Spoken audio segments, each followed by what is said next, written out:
compromised, leaving one with a lifetime of severe swelling and pain.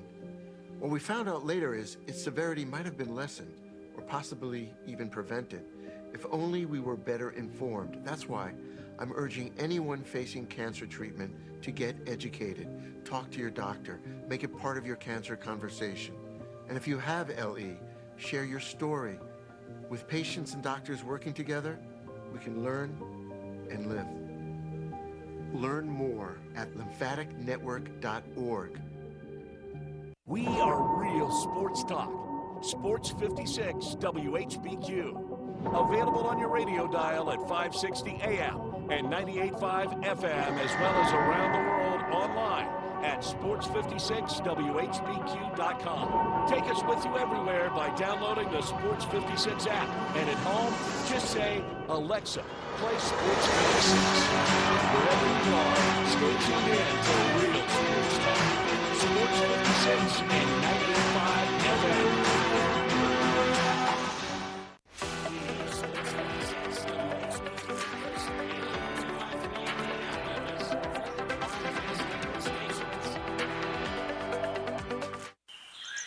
It's time to get up and get your day started. Morant. Oh! A jawbreaker! It's Sports 56 Mornings with Greg Gaston and Eli Savoy on Sports 56 and 98.5 FM. The first hour of Sports 56 Mornings is brought to you by the Big Green Egg. Now, here are your hosts, Greg and Eli.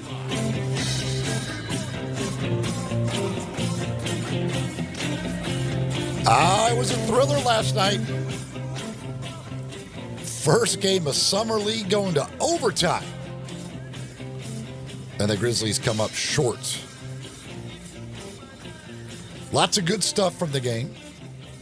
Some bad stuff as well. We'll talk about that Grizzlies Summer League opener coming up on today's program, along with a lot of other stuff. Welcome into Sports 56 Mornings, the Tuesday, July 9th, 2024 edition of the program. I am Eli Savoy. Zach Boyd is here. No Greg Gaston today. Greg will make his triumphant return on the program tomorrow. We come to you live from the Family Leisure Studios every single day. Family Leisure is where family and fun come together. They're at 2120 Whitten Road. Pools and spas and all kinds of great stuff that you can find for the summer over at Family Leisure, and great deals on that right now. So go check them out. Again, Family Leisure, 2120 Whitten Road, just north of I-40. First hour of the program is brought to you by the Big Green Egg.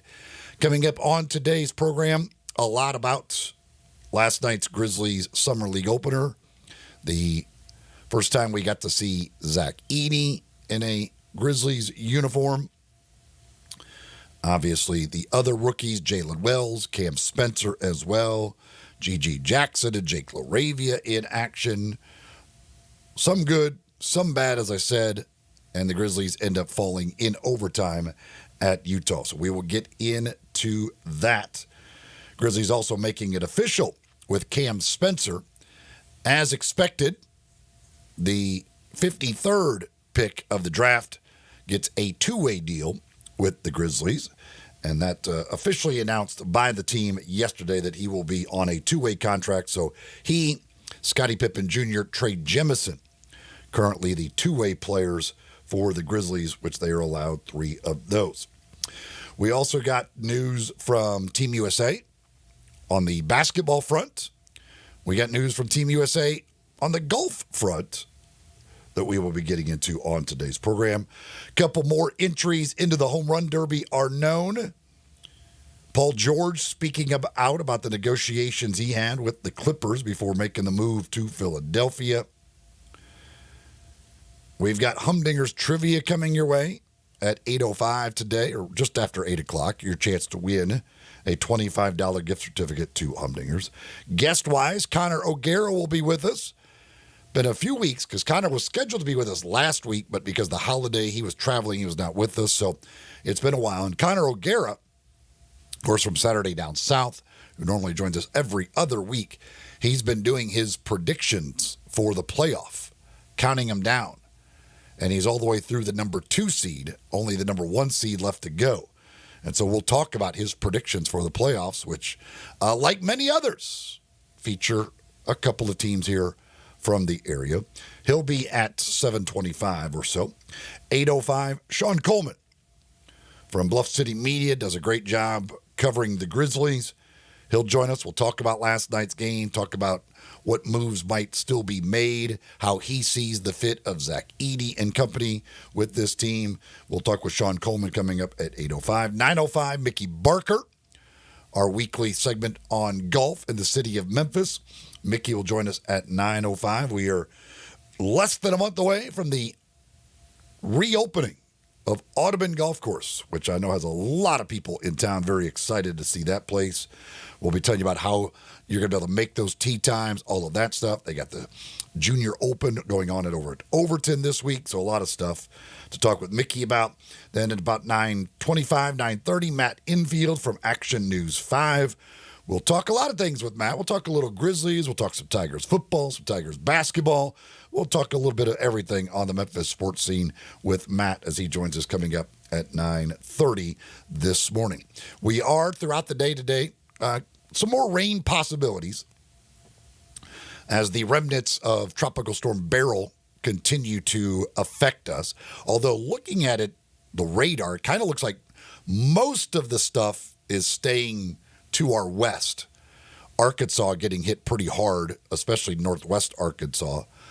But there will be still some rain, some showers, some thunderstorms possible in the Memphis area, and they'll be moving through some this morning. It is extremely humid outside, as you might expect.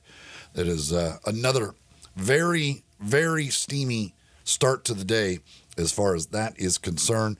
Again, there will be some rain. There are some showers that are approaching the area coming up from the south right now as I look at the radar. So there certainly will be some rain here early. The rain should taper off as we move throughout the day as that moves along. And then it sets us up for a really nice stretch coming up. Currently 76 degrees as we start our day. But if you look at the forecast, tomorrow's supposed to be absolutely beautiful as this all moves through the area.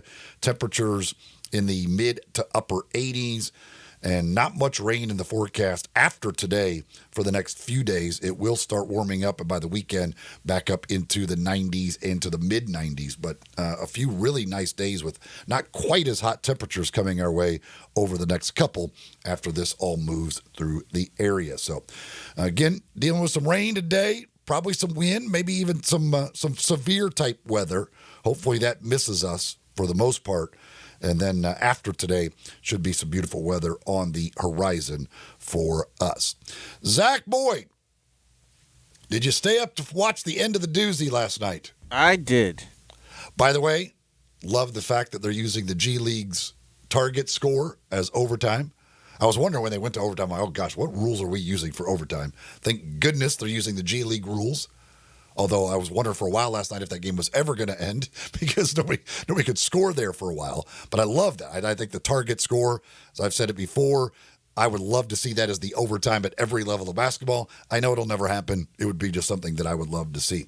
So, Grizzlies fall 97-95 in overtime to the Utah Jazz. Grizzlies led by as many as 13 in the game. Looked for a long time like they might just blow the Utah Jazz out of the Delta Center, but Jazz come back. Zach Edey gets a tip in off of a purposely missed free throw by Jake LaRavia with 0.8 of a second to go to get the Grizzlies into overtime. Grizzlies had the ball with a couple of chances to win the game and get to the target score. They couldn't do it. And then Keontae George hits a couple of free throws and seals the win for the Utah Jazz. Zach Edey, in the debut, 14 points, 15 rebounds, 4 blocks. Again, got the tip in on the missed free throw when LaRavia missed it on purpose to force the overtime period. Scottie Pippen Jr. led the Grizzlies with 21 points. He also had 7 fouls, which I love. You get seemingly an endless amount of fouls. And boy, those officials last night were trying to see if they can maybe still foul somebody out of a game, even when you get 10 fouls. But Pippen, 21 points, 5 assists. He was 8 of 14 from the field. Jake LaRavia with 18 points, 7 rebounds. He also had 7 fouls. G.G. Jackson, 16 points, but 0 for 10 from three-point range. 6 of 20 from the field overall. Jalen Wells, second-round pick, just 1 of 9 from the field for him. 2 points, did have 7 rebounds. Cam Spencer, the other second-round pick off the bench, 11 points. He was 3 for 5 from three-point range in the game last night. Keontae George led all scorers with 30 points, including 17 out of 19 at the free throw line, and that included the final 2 to seal the win for the Jazz and reach that target score of 97. All right, Zach. So let me run through some thoughts here from last night. Tell me if you agree or disagree. Zach Edey, he did exactly, to me, he did the things we knew he could do. He's going to set good screens. You get him the ball down low, he's going to score most of the time. Like, he around the rim, he catches it low. He's just so big. Like, he's going to be hard to stop. And he showed. And I think it was a great matchup for him to go against a guy like Walker Kessler right out of the gate. Kessler's a very good shot blocker, very good defensive guy. They had a heck of a battle. But he showed, again, when he catches the ball deep, he's going to score most of the time. Obviously, rebounds at his size. Can't help but rebound, and he did a heck of a job of that last night. Again, even going up against a guy who's going into his 3rd year and who is a former all-rookie team member. He's going to block shots. If you try and challenge him and go at him, especially for these small guys, he's going to block your shot. he's going to defend the rim. You know, people don't realize it, I guess, at times, but Edey does play with a bit of an attitude. Like, he's got a little bit in him. You know, they had the little skirmish where he stepped up, got a technical foul, kind of coming to the aid a little bit of Jake LaRavia as things got a little chippy for a little bit in this one. But he's not afraid to mix it up. Again, at his size, he can mix it up with most people and he's going to be the biggest man in the group. But my concerns with Zach Edey with the defensive stuff are not going to show up in the summer league because it's just not going to be. First of all, he's not playing against the level of talent you'd be playing against. It's a little different when Luka Doncic is coming off ball screens and you're trying to defend that versus Keontae George. And as much as I love Keontae George, loved him when he was at Baylor. I like Keontae George a lot, but when you get into the real NBA and teams are hunting him out for ball screens and things like that, that's where the defensive concerns will come in. But overall, last night, Zach, I thought I said, yes, I had the double-double. I said 20 and 10. He did get the double-double, didn't get to 20 points. But I thought it was a very good performance of exactly kind of the stuff that Zach Edey will be able to do in the NBA. I agree. I mean, like, you could tell that, like, he was one of the best players on the floor. Like on the tip, and they put 2 7-footers on him. Although Filipowski didn't do anything. Filipowski completely wasted that thing. Like, they put him in there, and he just stood there and watched the whole thing happen. But, I mean, I will say this, like, the free throw myth by LaRavia, you can't do it better than that to try and get a tip in. Because it hit the rim like 3 different times, so it hung up there to give him long enough to push Kessler out of the way and get right to the front of the rim. Oh, and also, the announcers kept saying, like, they kept saying when they were showing the replay, like, when the ball hit the rim, I was like, okay, the time needs to start. I was like, I thought it starts when somebody touches the ball. It does. And then Bowler Jack tried to cover it up by going, I thought actually he had gotten a hand on that ball earlier. Well, no, he clearly didn't get a hand on that ball earlier. The ball was up on the rim. Like, no, yeah, they were completely off on what the rule is. It does not start till somebody touches the ball. So they completely screwed that up. Yeah, I was just confused, man. But overall, I don't think Zach Edey's going to be a problem this upcoming season. I don't think he's going to be the reason why the Grizzlies aren't going to be good this year. Yeah, I mean, what he did, like, that stuff will all apply. Again, it's all going to be the defensive stuff with ball screens and things like that. We'll see how he does in those. Again, it's not like I don't think he's going to be just like literally can't do it so you can't play him, but I think he will struggle in it. That's my concern. But, I mean, that dude, when he sets a screen, people feel it. Yes. And again, he's a pretty good passer, and he's not going to do much. Like, he's not going to step out and hit a bunch of jumpers. But you get him the ball down low, he catches it deep, he's scoring most of the time, and he did last night. G.G. Jackson, man, relax, dude. Just relax. Like, you talk about trying to force things. He just, man, it just looked like he didn't look like a guy who was like, came out there was like, after his rookie year, like, I got to prove that I'm the best guy out here. And he just wouldn't stop trying to prove that. Man. Dude went 0 for 10 from 3. And he was just, and most of his shots were rushed. Even the layups. I think the 2 or 3 layups that he had at the front of the room, just rushed. It's like, I get it, I understand, but slow it down. Yeah, it's like, dude, just relax, man. It is, you do not have to be, you don't have to get 50 tonight. Like, you don't have to get 50 to prove that, like, you're worthy and, like, I don't know. But, yeah, I mean, for him to go 0 for 10, and then at the end of the game, I mean, a couple of different chances. With that chance to win it, he had the travel. He's just out of control. It's like, dude, slow down. Just relax. Man, oh, man, it's not that big. So he was bad. Like, he was just awful. Didn't look good. Scottie Pippen Jr., that may be the hardest defense I've ever seen people play in the summer league. Like, he was out to prove something to Keontae George. Like that, he just wouldn't get off of him, and he's like picking him up everywhere. And I was like, what? Scottie Pippen Jr. looked like a man who's like trying to prove like I deserve a full-time spot in the NBA. It's like, you bums are not on my level at all. He was kind of like the annoying guy like in the church league that's like, or a pickup ball that's playing too hard, and you're like, dude, man, calm down. It's summer league. We don't play defense like that in the summer league. But again, with the fact that you get 10 fouls, he didn't care if he fouled. Right. So he just kept, like... Might as well. Just being physical and bumping him and everything else. But, he was good. He was aggressive on the offensive end, aggressive on the defensive end. He shot the ball well. Like, he was really good. He was so good that they had to put Darius Baisley on him. Yes. On the defensive end. And at the end of the game, if the Grizzlies really wanted to win, they needed to get the ball out of Gigi's hands and into his board. He probably would have won the game.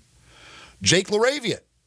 I thought Jake was good. Didn't hit. He was only 2 of 8 from three-point range. But again, showing off the dribble, like he can do some things. Like he's shown that he off the dribble can actually do some things. And on the defensive end, I actually thought he was pretty good. Yeah, I didn't watch. I guess the game, the part of the game where he was playing, because I was still like kind of get situated on my end. But the second half, he was cool. Yeah, I think at times he and Gigi, when you needed to say, hey guys, let's run offense, instead of going off the dribble and trying to go attack the basket, which I think that's part of the game plan of this upcoming season anyway. But at this point of the game, it's a tight game. You need easy buckets. It's like, hey, cool. Let's cool it on the drives to the basket, because they are actually like getting their hands on the ball and stripping it away from you guys. And you got a 7'4" center, on the block that can get you an easy bucket every time. Yeah, I want LaRavia to make shots. I want him to make threes, and he still didn't do that. But again, he is showing me much more off the dribble than I thought he had. And again, he's a big kid. Like, he's big. So if he can get to the rim, like, he's got the ability to finish. Cam Spencer, the kid can shoot. Like, the dude he can knock down threes. You get him open looks, he's going to hit them. Yeah. Goes 3 for 5 from 3, and then he has the other. Then he had a 2-point shot that he had a foot on the line. So basically, he was 4 for 6 from 3-point range. I mean, he was about a millimeter from being 4 for 6 from 3-point range. But he's like that dude. Just he got 44% at UConn. Like he's a high level shooter. What else he is, I don't know.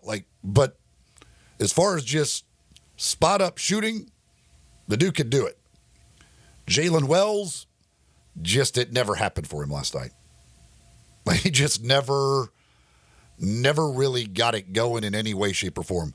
Like there were long periods of time where you're like, is he actually on the floor? Don't even know. He goes 1 for 9 from the field, 0 for 4 from 3. He did have 7 rebounds, but he just never really caught up with the game last night. And it's gonna happen, like to rookies. First game. Like it just, and again, and these guys have had like 2-3 days of practice. It's not like they've had a training camp and stuff like that. They've literally had like 3 days of practice to get ready for this, and then you're thrown out there together to actually try and play a game. And so Wells just kind of again, and when you've got LaRavia and you've got Gigi and you've got Edie and you've got Scottie Pippen Jr. out there, well, obviously Jalen Wells as the 5th guy in that starting lineup, he's going to kind of be the odd man out for like these other guys. You got proven NBA guys and then the 9th overall pick that wants to be featured. So he's going to get lost in that shuffle at times. And he did. The referees, seriously, stop. Stop blowing whistles, man. 68 fouls in a summer league game? Yeah, that's wild, man. What are we doing here? The first game, the Philadelphia-Oklahoma City game, which those 3 officials were all G League officials. I recognized every one of them. They've all done hustle games. The 3 that did the Grizzlies games, I don't recognize any of them. I assume they're all G League officials. They're probably more West Coast G League officials. I don't know. But the first game took 1 hour and 40 minutes, basically. The Grizzlies game took 2 hours and 30 minutes. Stop it already. This is the summer league. Let guys play. Quit calling fouls. And then the Jazz. They got an interesting group of young dudes. Like, I don't know what to think of them, but it's crazy. Keontae George, 20 years old. Cody Williams, 19 years old. Isaiah Collier, 19 years old. Bryce Sensabaugh, 20 years old. Taylor Hendricks, 20 years old. Walker Kessler, 22 years old. Like, they have 5 first-round picks who are still 20 or younger. I mean, I like Keontae George a lot. I thought Isaiah Collier looked I thought he looked good. Yeah. And the physicality of the NBA is not going to bother him. That dude is a pit bull now. He is strong. Cody Williams actually looked pretty good. I wasn't a huge Cody Williams guy, but he looked pretty darn good.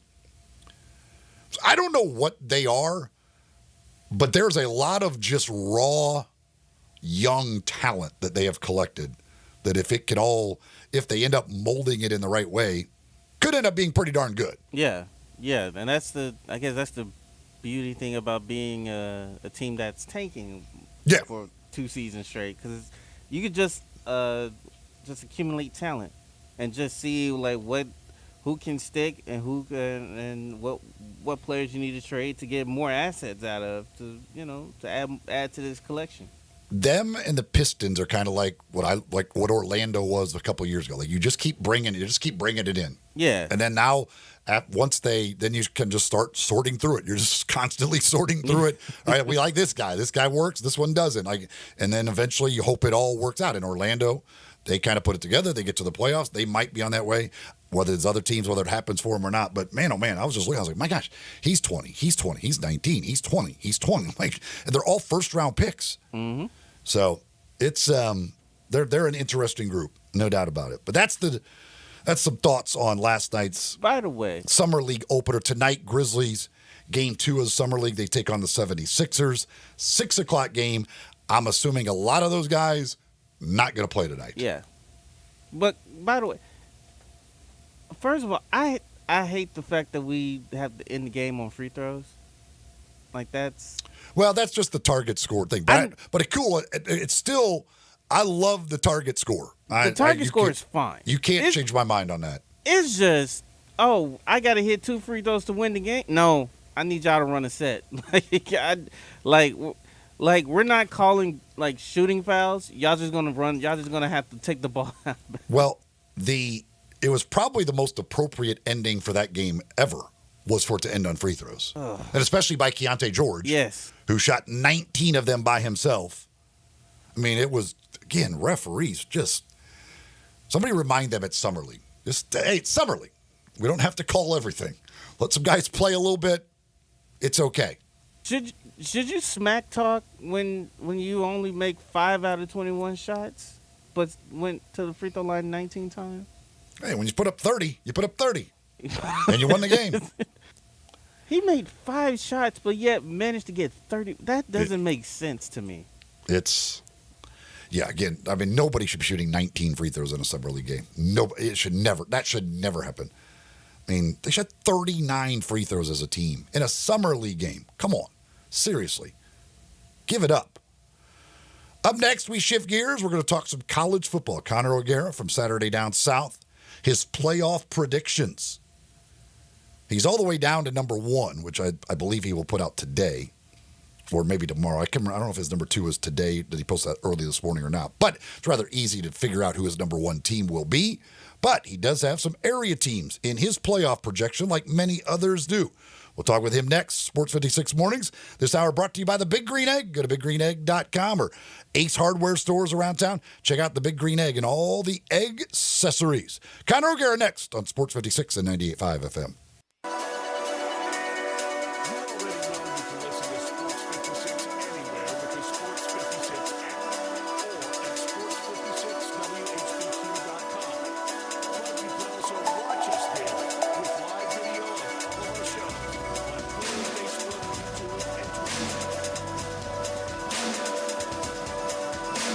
Summertime's finally here, and that means it's time to party. Lucky for you, Family Leisure is having a summertime to party sale. Now, what's all included in this party sale? Practically everything. 24-foot above ground pools for as little as $19.99.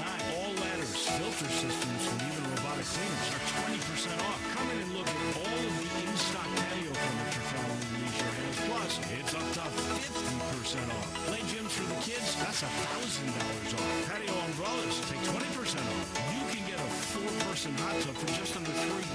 We know you're really going to just use it for yourself. Family Leisure has discounted pricing on all in-stock pool toys and floats while the supplies last, so you better get in quick. Plus, Family Leisure has special financing available. Just ask an associate for all the details. Summertime means party time, and Family Leisure is ready for any party. Family Leisure, Whitten Road at I-40, where family and fun all come together. Is your wife asking you to stop eating junk food? Well, we have you covered at Humdinger's. It's quick and it's healthy, and most important, it tastes amazing. With many choices from salmon salad to rainbow trout and grilled asparagus. Come visit us for lunch at Humdinger's, 6300 Poplar Avenue. So good, Coach Penny eats with us weekly. Don't forget, Humdinger's offers full-service catering for weddings, social events, or your corporate lunches. You can call 901-260-8292 to find out more. You know our trusted partner TireRack.com for their fast, free shipping, free road hazard protection, convenient installation options, and their great selection of best tires, like the highly consumer-rated Toyo Open Country AT3. But did you know they sell other automotive products? Wheels, brakes, suspension, just to name a few. Go to TireRack.com/Colin. TireRack.com, the way tire buying should be. They're taking care of beerness in Memphis right on the river with Grind City Brewing and all of their great products. Look, this was a dream come true for a father and son duo. And if you have not been to that brewery right on the river, just to the north of downtown, you're really missing something special. And now you can't miss their products. Wherever you go, you see a brand new label. It's clean, it's beautiful, it's distinctive. You'll know Grind City Brewing, and of course you know their products like Poppy's Pills, that great Pilsner, or Tiger Tail, that very creative craft malt liquor. There's the new Thaddeus Amber Lager. That is absolutely a great light beer. There's the India Pale called Godhopper. It's outstanding. And then there's the Belga, the Belgian-style wheat ale. They keep bringing hits at Grind City Brewing. Lawn Solutions is a locally owned, family-operated weed control fertilization company that serves the greater Memphis area. They have specialized hand-selected programs that will help with the transition from dormant lawns in the winter to the spring. They can diagnose and treat any disease your lawn and landscape may have. The owner of the company is Brandon Holly, and he has a team of professionals that can take care of your lawn all year long. That's what they do. Even during the winter months, they're applying pre-emergence. In the summer months, they're applying the post-emergence. That's why you see the Lawn Solutions vehicles around the Mid-South all year long. All you need to do is give Brandon a call at 901-867-5626. That's 901-867-5626. Tell him I sent you, or fill out an estimate online at lawnsolutionsinc.net. Sports 56 traffic. Good morning. Starting to crank up southbound on Austin P Highway, working your way up on that ramp there to I-40. Still not bad right now to South Haven on 55 going northbound. Looks good at the moment also on 40 East coming across the Hernando de Soto Bridge coming over from West Memphis. Havenly Showers is your curbless shower specialist. Transform your bathroom with a tub to curbless shower conversions. Log on today, havenlyshowers.com. I'm Commander Chuck with your on-time traffic.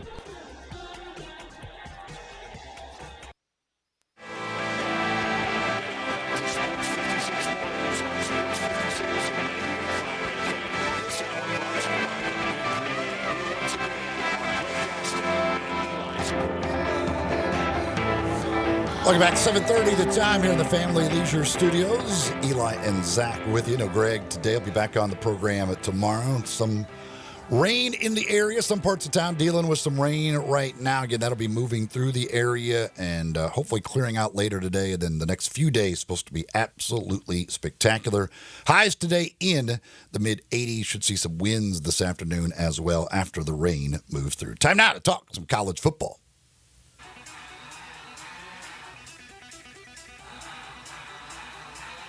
It's time to talk some SEC and college football.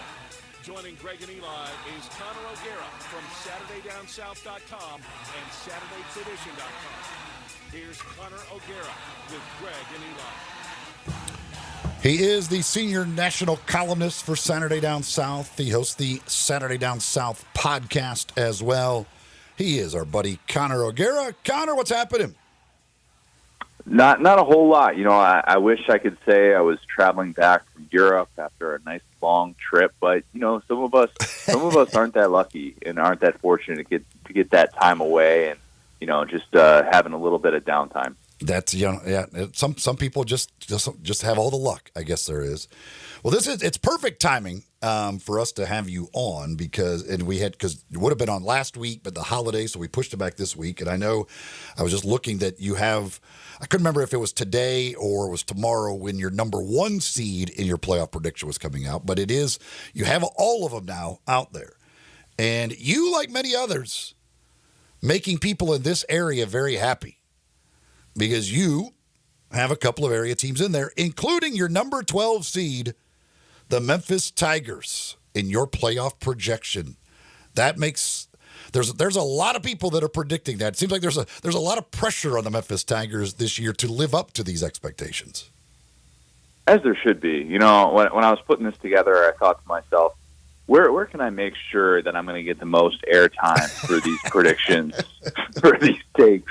Let's make sure that I throw my guys Memphis a bone. No, look, I'm really high on what they return because I think you look at the way that last year played out in the AAC, and you can say, all right, well, you're not necessarily going to have that SMU hurdle that you had last year, the Tulane deal. Okay, it's a new coaching staff. Let's see what it looks like. As high as I am on John Summerall, let's see how that plays out. And then actually, you know, the way that it sets up with that Florida State matchup, I think a lot of people would look at that and say, oh, well, that's a deterrent. That's 14 playoff thinking in a 12-team playoff world. That game can actually help them. And if they end up going 12-1, which I think that's going to be the most likely path for a lot of these group of five conference champs to be able to get that 12 seed as it's going to become to be known as, I do think that that's very much on the table. And who knows, if they lose by like a touchdown to Florida State in the Mike Norvell reunion, that's actually a game that kind of helps them. So, yeah, I'm really high on them. I love the the production that they have coming back. I'm big on Ryan Silverfield and the program he's been able to build. So yeah, Memphis was the team that I gave the nod to in a season in which it doesn't feel like we're really talking about a lot of those group of 5 type teams. The big challenge they have is the way the schedule works out for them, in that their big games in the conference are all on the road. That's the big challenge for them. Yep, and to be on the road at USF, a program that I'm also really high on. I've gotten to know Alex Golish a little bit. Just really admire the job that he did turning around a 1-win program so quickly. And they are very high. I think they're 9th in the country in percentage of returning production, or they're 8th in the country in that. And then UTSA, Jeff Traylor, the job that he's done, you just pencil them in for double-digit wins every single year. And then obviously at Tulane at the end of the season, and then an AAC championship. It depends on how that Florida State game plays out, but you could be talking about having to go 4-0 in that stretch. But here's something that's worth remembering. I think in this day and age, the way that the conference structure is going to break down, conference supremacy is going to be a big topic of discussion in the 12-team playoff era. I think that benefits the AAC. I think a lot of people look at the AAC, despite what they've lost, and despite having, UCF and Houston, Cincinnati go to the Big 12, I think you still look at them and say, all right, the champion of that league is going to be more deserving of that playoff spot than, say, the Sun Belt champ, the Conference USA champ, the Mountain West champ. I do think that there are obviously paths for teams in those conferences to make it, but I think more times than not, the AAC is going to be on the right side of that because of all those teams that we just went through, and the fact that it feels like it's the strongest non-core 4, if whatever you want to call it, conference in this day and age. So you have Memphis in. You also have the Ole Miss Rebels in at the number 9 seed, and that seems to be kind of the consensus in a lot of these projections is Ole Miss somewhere kind of in that middle there, 7, 8, 9 range. Yeah, and there's a big difference between the 8 and the 9 seed. Let's remember that, because 9 seed, you're traveling for a first-round playoff game. If you're an 8 seed, you're hosting a first-round playoff game. So there's going to be a lot of discussion about that. It's not just who makes it into the playoffs, but how does that break down with who gets to host home playoff games, who's going to be competing for a conference championship to get into a first-round bye scenario. And Ole Miss would be one of these teams that, look, if they get to 10-2, they should feel really good, because a 10-2 team from the SEC, I still think, is going to get into the playoff 99 times out of 100. I still think that's going to be the case in the 12-team playoff.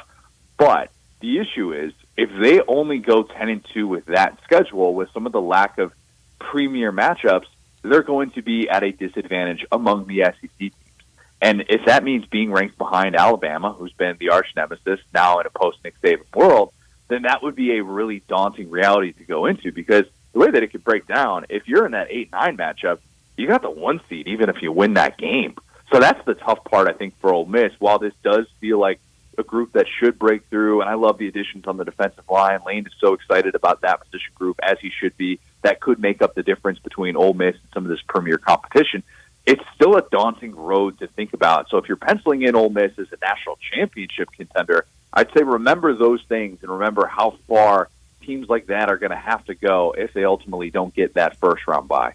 Now, a couple of teams I wanted to ask you about a little bit. Surprise. You've got Iowa in there. Iowa's going to win a bunch of 3-0 games? They did last year. They won 10 games last year. They won 10 games with the second worst offense in FBS. Which is crazy. They won 10 games when the best player on the field was their punter. I mean, this is a masterclass in finding different ways to win. So, look, even if I'm not a believer that all of a sudden Tim Lester is going to step in and turn this into just 2019 LSU, I can still say, look, they're going to be one of those teams that's just a miserable team to play against the Big Ten.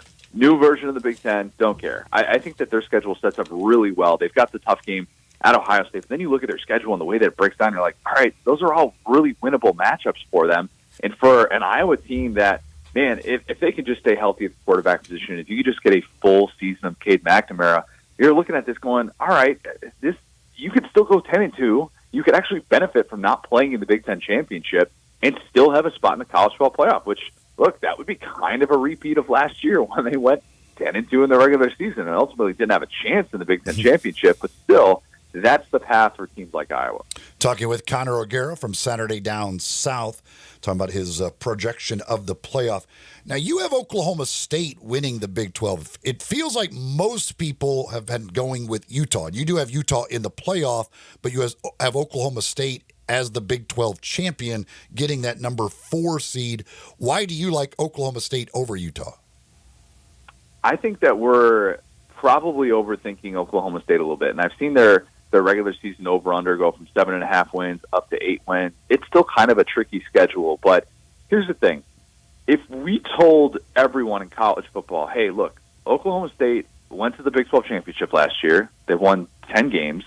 They have a team that's third in the country in percentage of returning production, and the Big 12 no longer has Oklahoma and Texas.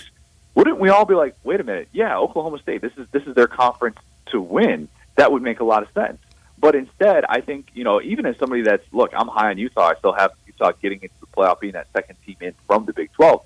I still look at what they should be able to do with a team that found its identity down the stretch once they actually acknowledge that Ollie Gordon II is a pretty darn good football player, and you should just give him the ball 30 times a game and hope for the best.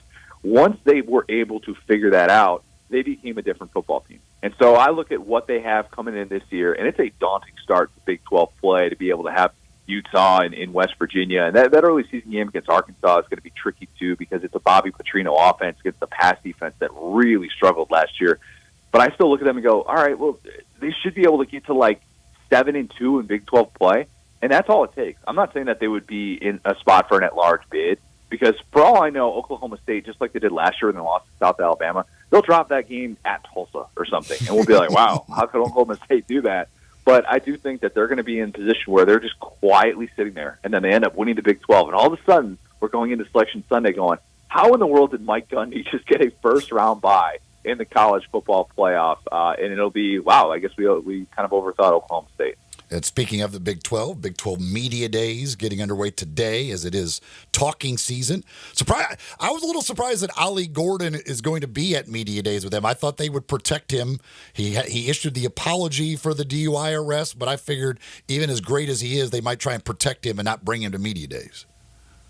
Yeah, you can kind of justify either side of that. Remember the summer of Mandel and the way that Texas A&M was like, hey, let's make your first public media appearance at SEC Media Days. Just kind of throw you into the fire after this summer where you've just been the subject of every single headline there is to be. Look, I think they're trying to get out ahead of this because if you're returning as an All-American, if you're returning as the best running back in college football, you're not really going to duck the media for an entire season. Yes, even in Stillwater, Oklahoma, you're still going to be subject to a lot of that outside noise. And so, throw them into this fire. If you're going to be a representative of this team, this is a good time to start acting like instead of trying to hide him. I actually, find myself being like, all right, it's okay, more so than it's not. I mean, obviously the guy made a mistake, and he's going to have to own up to that, and I'm sure that that's going to be a topic of conversation. But, coaches can kind of go in a variety of ways with this, and I don't think anybody would have been surprised if Mike Gundy did exactly what you said and just try to protect him. But at the same time, he's going to be talked about no matter what, and this is going to be talked about. So not the worst thing to kind of get out ahead of this. Connor O'Gara joining us from Saturday Down South. You can follow him on Twitter at CJ O'Gara. Speaking of Media Days, SEC Media Days, of course, coming up next week. They announced all the attendees. Anything that stood out to you about them? That's a good question. I try and not get too into the weeds with this because I think there are some takeaways that are just not worth my time. But I do think it's noteworthy, and it speaks to the depth that the SEC has 11 of 16 teams bringing quarterbacks. That's a ton. I mean, I feel like there have been years where there's like only 4 or 5 guys, and then they try and sell us on some lame quarterback battle when everybody knows who the starter is already going to be. But I mean, even teams that don't necessarily have returning starters, a team like in Arkansas, I think you look at a team like Oklahoma with Jackson Arnold, who everybody now is penciling him in, obviously, in a post-Dylan Gabriel world after he left for Oregon.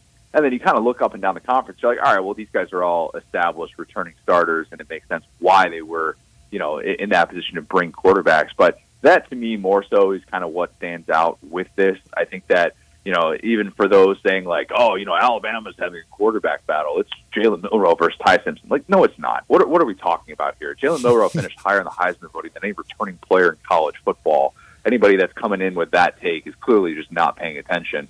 But, yeah, I think that's probably the most noteworthy takeaway, and maybe the fact that with less than a week until media days, we finally got this announcement of who's coming.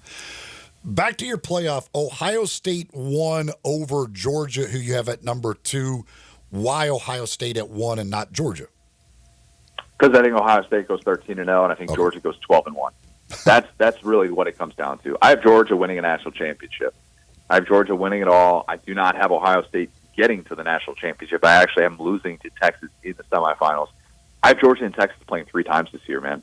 3 times. Wow. I have them because the regular season matchup, I think Texas gets that first one in Austin, a game in which Georgia fans are being forced to take out second mortgages on their home because F1 is in town in Austin, which just, yeah, it's insane. The ticket prices, the hotel prices of all that. So I think Texas wins that one. And then the next 2, if Georgia plays its cards correctly, will be in Atlanta.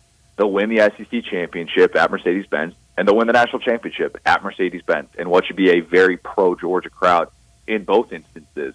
And I think that while Ohio State has a lot that I like working in their favor, I do think that they're able to avenge, the Michigan losses. I think they're able to beat Oregon twice, once in the regular season when they travel up to Eugene, and I think they beat them in the Big Ten championship as well. I do think that Ohio State has some flaws. I think they have some flaws on that offensive line. I think the non-Caleb Down pieces of that secondary kind of leave you scratching your head and going, all right, even if Ryan Day figures out this offense and it's what he hopes it can be, I do think that they have some areas of weakness that could be exposed against a team like Texas in the playoffs. So, yeah, that would be fascinating. If Ohio State was undefeated until that point and then lost in the semifinal, is it truly a title or bust season with Ryan Day? Yeah. We would very much find out. So when you're doing this, who are your, I guess from the NCAA tournament things, like your first 4 out, who are the next couple of teams that you would have that would in if somebody in here is not in? Yeah, I thought a lot about Kansas State, Oklahoma, and Penn State were kind of my 3 of my big ones. And, I think Oklahoma is going to be in a spot where they're going to be going into that regular season finale at LSU with a chance to be able to essentially clinch a playoff berth. And I think that this team is being slept on in a lot of different ways just because the transition to the SEC, all right, 3 consecutive years where they haven't played in a New Year's Six Bowl. And also, for my money, it's the second most difficult schedule in all of college football. It is a gauntlet what they have to go through, especially compared to Texas, who was blessed with a cakewalk in year 1 in the SEC.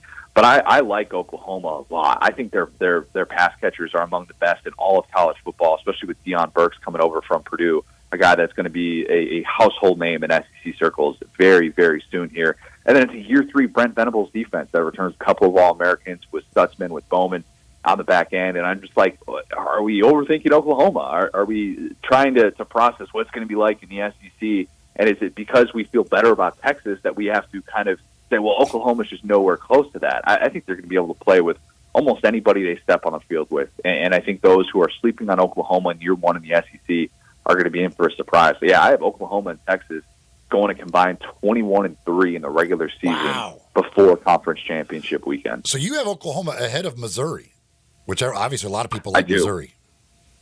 I do, and I do too. And that was a tough one to put Mizzou. I have Mizzou only going 8-4, and I know, and I feel bad about that because the percentage of returning production favors them. I like this team. The schedule is one of the 3 easiest in the SEC, along with Texas, along with Ole Miss. And I love Luther Burden. I think he's the best returning player in the SEC. I think he's got a case to be the best returning player in all of college football. But the issue that I have is on the defensive side of the ball. I think that they're going to be one of these teams that too often they're a liability. And it's shades of 2023 LSU, even 2022 Tennessee, or 2021 Ole Miss. A team that you look at from the offensive side of the ball, you're like, you guys can score against anybody. You should be a top 10 unit. But defensively, woof. I mean, they lost 5 players to the NFL draft from the defensive side of the ball alone. They lost their top 2 defensive assistants. They lost those guys to LSU, and now they're in a spot where they're having to turn over a ton of talent. And look, that defensive floor at Mizzou is low. I saw what that group looked like with Steve Wilkes a few years ago, the group that Blake Baker inherited. They were a doormat. They got trucked, and teams ran the ball at will against them. So I'm not saying that happens again this year. I just think their defensive floor is a lot lower than what people are probably projecting, and so that's why I don't have Mizzou making the 12-team playoff. You could check out his work at SaturdayDownSouth.com. Check out the podcast. And again, you could go and check out every one of his picks for the playoff and the breakdown of why he chose them. Are you excited about Dallas as the home for SEC Media Days? I am. I've actually never been to Dallas, Whoa, which is really? crazy. I know. I've been to the airport. That doesn't count, though. Yeah, I've never been to Dallas. So I've never really spent a ton of time in the state of Texas. I'd like to think of myself as a worldly scholar. I've been to a lot of the places that Greg was, just gallivanting around. But I have not been to the beautiful city of Dallas, and I've heard great things. So yeah, I'm excited to be there next week, and it's going to be SEC Media Days. Is always a whirlwind, a 4-day extravaganza, but very much looking forward to getting to check it out. Usher in a new era of the SEC. Well, have fun. I love Dallas. Dallas is a fun place. So yeah, you'll enjoy it for sure. And obviously the All-Star game is going to be in town down there for baseball too. So there's going to be plenty of stuff going on down in that area. He is Connor O'Gara from Saturday Down South. Connor, thank you as always, man. Appreciate it. Eli, appreciate it. Connor O'Gara joining us from Saturday Down South. When we come back, I'll go through his entire playoff prediction and projection. Again, it has Memphis in there. He has Ole Miss in there, but we'll run through his entire pick for his college football playoff right here. Sport 56 Mornings, Sport 56 and 98.5 FM. Join the voice of the Tigers, Dave Woloshin, for Wolo and Friends. Weekday mornings from 10 to 11 here on Sports 56 and 98.5 FM.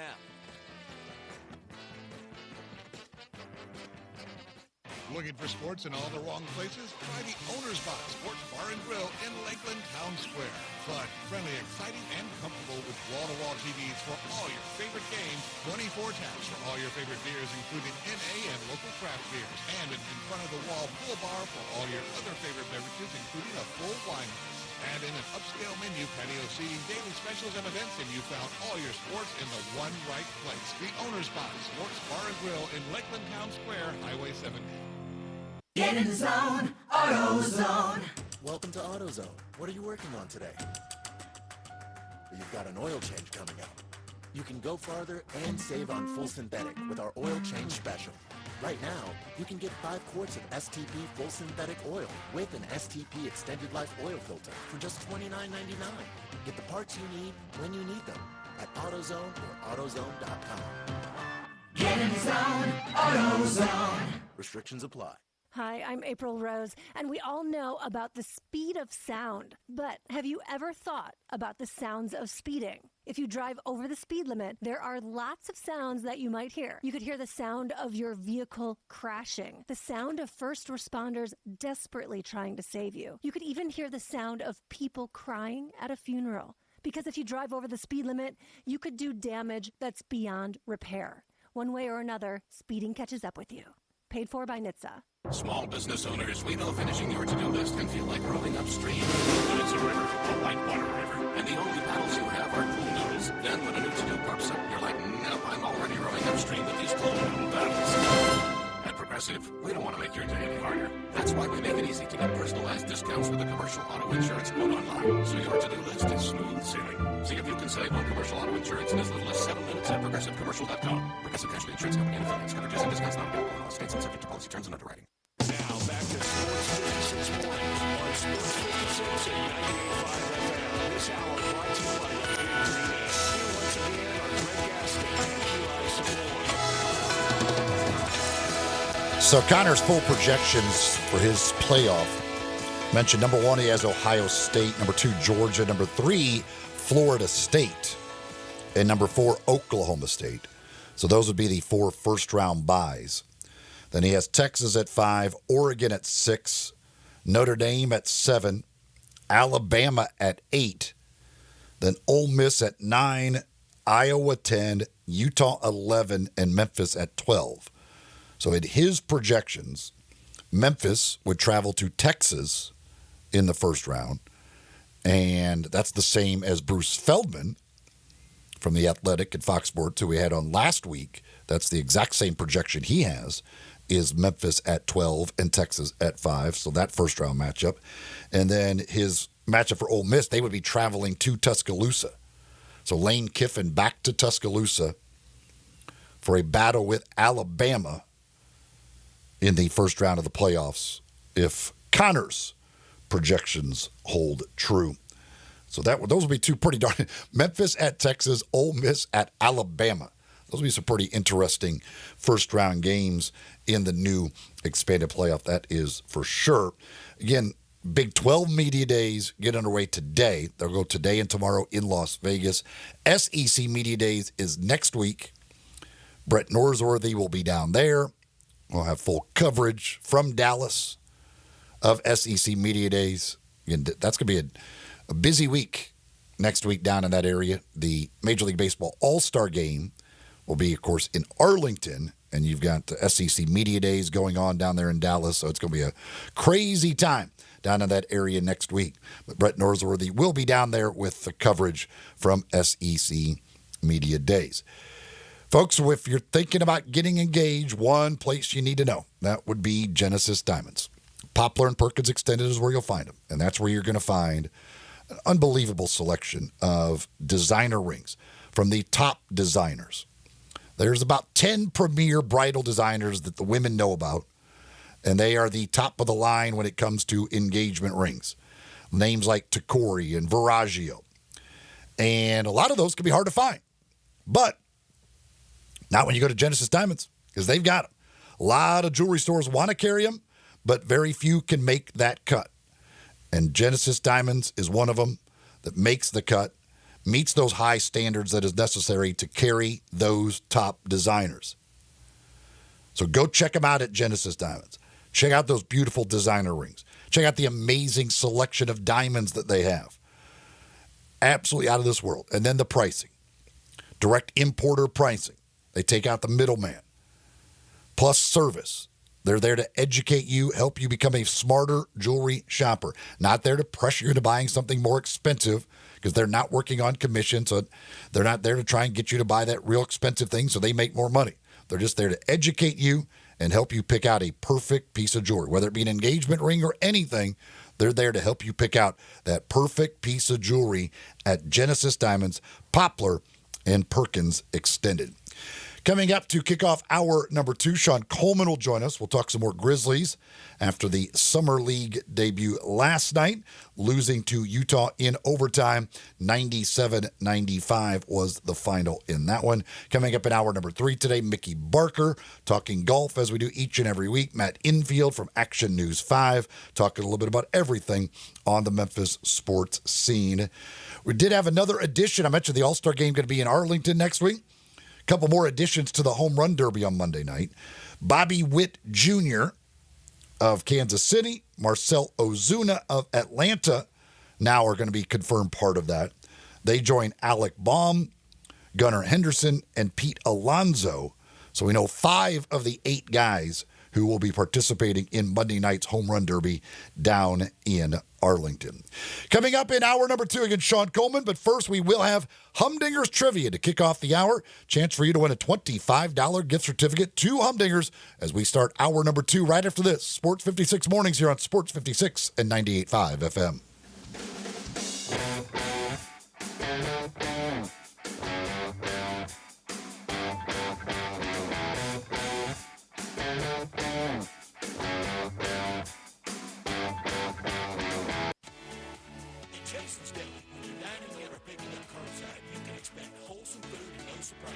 Just delicious sandwiches, crisp salads, and quick quality meals made with the freshest ingredients and no artificial trans fats, MSG, high fructose corn syrup, or artificial colors and dyes.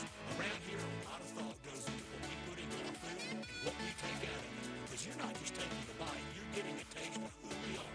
New items are constantly being created to expand our menu for all tastes and special diets with vegan and gluten-free options available.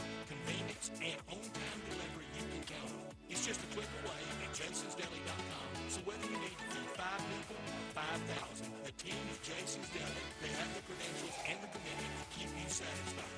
Freshness is nearby. At Jason's Deli with locations at Ridgeway in the Park Place Center, Poplar in Highland, Germantown Road in Cordova, and Goodman Road in Olive Branch. Jason's Deli is wholesome food and no surprises.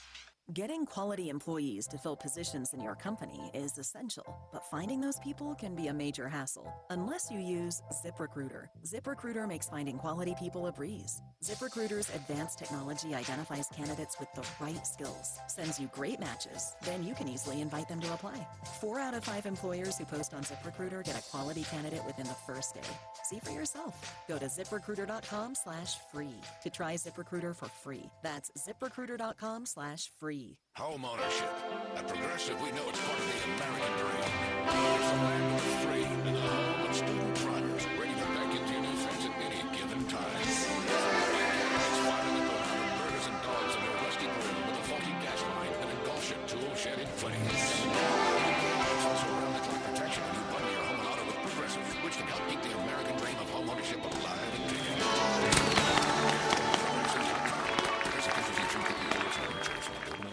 Ole Miss Rebel Yell is back. The Rebel Yell Hotline Radio Show is back on WHBQ Sports 56 and 98.5 FM. Every Monday night at 6, hear the latest news on your Ole Miss Rebels with Yancey Porter with 24/7 Sports, former Ole Miss defensive tackle Mike Fitzsimmons, Gordon Ford covering SEC Sports Call, and former Ole Miss baseball announcer Gary Darby. From kickoff to free throw to extra innings, your Ole Miss Sports on the Rebel Yell Hotline Show right here Monday night at 6 on Sports 56, 560 AM and 98.5 FM. Your Mid-South Sports Station. This Sports 56 traffic report is brought to you by Luttrell Belting. They keep you moving. Sports 56 traffic. Good morning. Starting to build again on 385 Billmores Parkway coming inbound towards 240 up through South Haven right now. All positive. That's good. 65 going northbound all the way up there to Elvis Presley Brooks as that traffic continues to build southbound. Austin P Highway getting on that ramp there to I-40. Weimer's Jewelry 7525 Highway 64 is your full service family owned jewelry store right here in Memphis. Go by and see him today out there on Highway 64. I'm Commander Chuck with your on time traffic.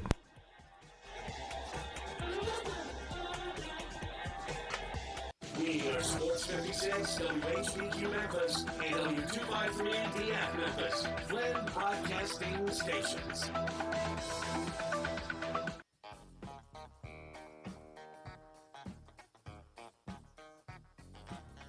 Now back to Sports 56 Mornings on Sports 56 and 98.5 FM.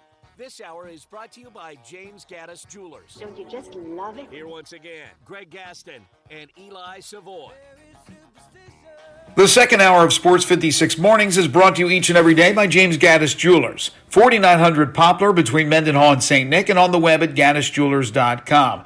They are your bridal, engagement, and anniversary jeweler headquarters. Looking for that special diamond ring, that special wedding ring, or personally designed wedding set? You need to head over to James Gaddis Jewelers. They are full-service jewelers with 2-bench jewelers ready to serve you. All their diamonds are independently graded and certified. They know there's a lot of competition, so they make sure there's a price point to suit everyone's budget. Perhaps you're looking for that special watch, custom-made jewelry of all types, gemstones, bracelets, necklaces, earrings, pendants. So many choices at James Gaddis Jewelers, plus the romantics will love the one-of-a-kind estate and vintage jewelry. Layaway and financing is available. You want to sell your gold, silver, and diamonds? James Gaddis will give you a great price on that. Plus, if you need something appraised, James is a certified appraiser. Just head over to James Gaddis Jewelers, 4900 Poplar Avenue, your family's jeweler. It is hour number 2, Sports 56 Mornings on this Tuesday, July the 9th. I got some rain in some parts of the area that should be moving on. Again, the remnants of Tropical Storm Beryl causing some rain here. A lot of it's staying to our west. And then once it gets all out of the area, could be some winds this afternoon, but then starting tomorrow and for the next few days should be some really beautiful weather. Tomorrow's high is only in the mid to upper 80s, and then it'll be warming up as we get towards the weekend. But some nice weather coming up over the next few days after the rain yesterday and last night and this morning as well. Coming up here in just a little bit, Sean Coleman will join me as we'll talk a little bit about the Grizzlies and the Summer League debut and what else might be expected this offseason. Coming up in the final hour today, Mickey Barker from the city of Memphis talking golf, Matt Infield from Action News 5 talking a little Grizzlies and Tigers and more coming your way. But right now, it is time for Humdinger's Trivia. Your opportunity to win a $25 gift certificate to Humdinger's. You can go to humdingersrestaurant.com, check out that menu of all the delicious food you'll find over at Humdinger's at Poplar and Massey. Of course, on Tuesdays, it's Taco Tuesday, so you can go over there and enjoy their chicken or fish tacos for just $2 each. That's each and every Tuesday, but all the other great options on the menu, from the grilled fish to their great sandwiches, to the chicken dishes, salads, sandwiches, all kinds of great stuff that you'll find over at Humdinger's, and so much healthy stuff that you'll find at Humdinger's. If you need an event catered, they can do that as well. You can get all the details on that website, humdingersrestaurant.com. If you're the first to answer our trivia question correctly, well, then you'll win that $25 gift certificate to Humdinger's. You can answer via text 901-360-8255, the Sissy's Log Cabin listener line. Text in those answers, and the first correct answer gets the $25 gift certificate to Humdinger's. And here is today's question. With Zach Edey making his Summer League debut last night for the Grizzlies, and obviously getting ready for his rookie year, big guy, 7'4", 300 pounds, I figure he's probably going to grab some rebounds. So it got me thinking, who holds the Grizzlies' record for the most rebounds in a game? Who holds the Grizzlies' record for the most rebounds in a game? 360-8255, 360-8255. Text in those answers. First correct answer gets a $25 gift certificate to Humdinger's. Who holds the Grizzlies' record for the most rebounds in a game? Again, text in 360-8255, 360-8255. First correct answer gets the $25 gift certificate to Humdinger's. Grizzlies fall last night, 97-95 was the final in their Summer League opener in Salt Lake City, as they fall to the host Jazz in overtime. Jazz getting the 2 free throws from Keontae George to end the game in the target score setting. That's what they do in overtime. It's add 7 points, and whoever gets there first, well, then they win the game, and it is over. And the Jazz were able to get that win last night over the Grizzlies. Grizzlies will be back in action tonight, 6 o'clock, as they'll take on the Philadelphia 76ers. It will be on ESPN once again. Joining us now to talk a little bit about the Grizzlies is Sean Coleman from Bluff City Media. You can follow him on Twitter at StatsSAC. Always a pleasure having Sean on the program, and he joins us now. Hey, Sean, how you doing? Hey, Eli, good talking with you, sir. Hope you've been well, and happy summer to you and happy summer league to you. So happy summer to you. By the way, before we get to the Grizzlies, I got to thank you. Yesterday, on Twitter or X, whatever the hell we're calling it, somebody had posted something about Austin Riley and his performance in Arizona, and then you responded with the stats about how great he is in Arizona. And when I saw that, I said, you know what? I'm going to put some money on Austin Riley to hit a home run tonight. And Austin Riley in the first inning hit a home run. So it was an easy winner, take care of the first inning. So I need to thank you for that. Hey, if I can contribute to the prosperity of others, that makes my day. So I'm I'm glad. And with Greg not on, I'm glad that you supported the Braves. So that makes me happy. So. Hey, local product, home run, perfect. It was all good stuff right there. So last night, meanwhile, while the Braves were playing in Arizona, the Grizzlies were playing in Utah. For your thoughts on Zach Edey, the first Zach Edey Summer League action. Hey, I could have gone better, of course, with the win, but in terms of how he added value, I was excited to see it. I had mentioned on Twitter yesterday that when it came to Zach Edey, the most known part about the Grizzlies Summer League team was his ability to score. Mm-hmm. But could he be effective in other ways? Setting screen, boards, protecting the rim, defending the paint, all those things were clear as day, and he was effective in each of those areas last night. The physical way in which he played, especially on that late-game tip-in, holding off both Filipowski and Kessler, was absolutely amazing. You could tell he was a force. Zach Kleiman mentioned it, couldn't have mentioned it better. One of the biggest reasons why we took Zach Edey is because people have to acknowledge when he's in the game, and that's consistently what the Jazz had to do. So especially against the talented bigs that he went against, I was excited to see Edey's performance, especially with how he added value outside of scoring. Look forward to that continuing, and I think he'll be able to continue to do that as he has better talent. When the pick was made at number 9, were you surprised that they went with him, and did you like the pick? I didn't mind the pick of Zach Edey. I'm a big proponent, big advocate of Donovan Clingan. To whatever extent, the reports were true about the Grizzlies going after Clingan. I'm sure they looked into the idea. I was not surprised, though, that Edey was the pick. When you kind of looked at how the board fell, it just made sense. I threw out there Dalton Connect. I know the Grizzlies probably had some interest in Devin Carter and a few other names that were out there. We've done well with going with older prospects who have been productive in college. Zach Edey checked a ton of boxes for the Grizzlies, especially with their need for center going into this draft. And with the way that the board fell, to be honest with you, Eli, there just likely wasn't a lot of trade-up opportunities for teams after the Grizzlies. I would have rather traded back and got a bit of value and taken Edey. But, yeah, sure, I probably would have preferred to get Clingan by trading up a bit. But at the end of the day, I was not surprised. And as I've looked more into how he'll fit the Grizzlies, which we saw a bit of how he will last night, I'm fine with the pick. He definitely, I think, makes our team better and helps out needed areas. And I'm with you. I going up to the draft, I said if you were going to take Edey, I would prefer to do it later. Now, how much later you could have got him, all that stuff, I don't know. He certainly can play. I do have the concerns defensively when it comes to ball screens, things like that, when they're playing real NBA games. Do you have those concerns? Yes, absolutely. But the thing about it is this, is that when it comes to Zach Edey, that's kind of why I think the Grizzlies have gone out and made the adjustments to their coaching staff that they have. Because on their coaching staff, they've looked at two big things, well, actually three big things. They've added good offensive minds in diverse ways. They've added player development minds, but they've also added experience minds. They both NBA experience as well as experience elsewhere, that they put them all together to support this roster. And so with that coaching staff, plus the strength of Taylor Jenkins being defensively, I think that they will manage Edey enough within the team scheme and his minutes enough to where he still will be able to add positive value offensively without taking a lot of that away defensively. So, yes, he's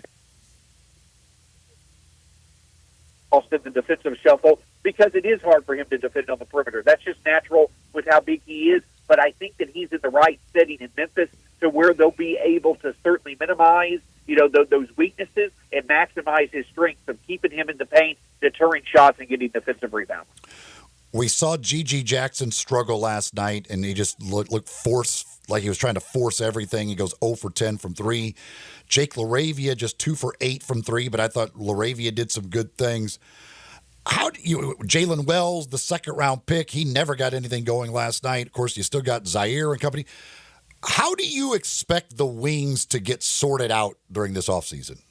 Sure. I definitely think that when it comes to the wings, Vince Williams Jr. to me is going to be, and if we sign Luke Kennard, which I still hope we do, I think that the first wings off the bench, I think that Smart and Bain start, if you consider them wings, guards, whatever, and then Kennard and Vince are going to come off the bench. I think Gigi's going to be in the rotation, but last night kind of showed with Gigi, listen, when his shot's on, he is electric. He is an immense offensive talent.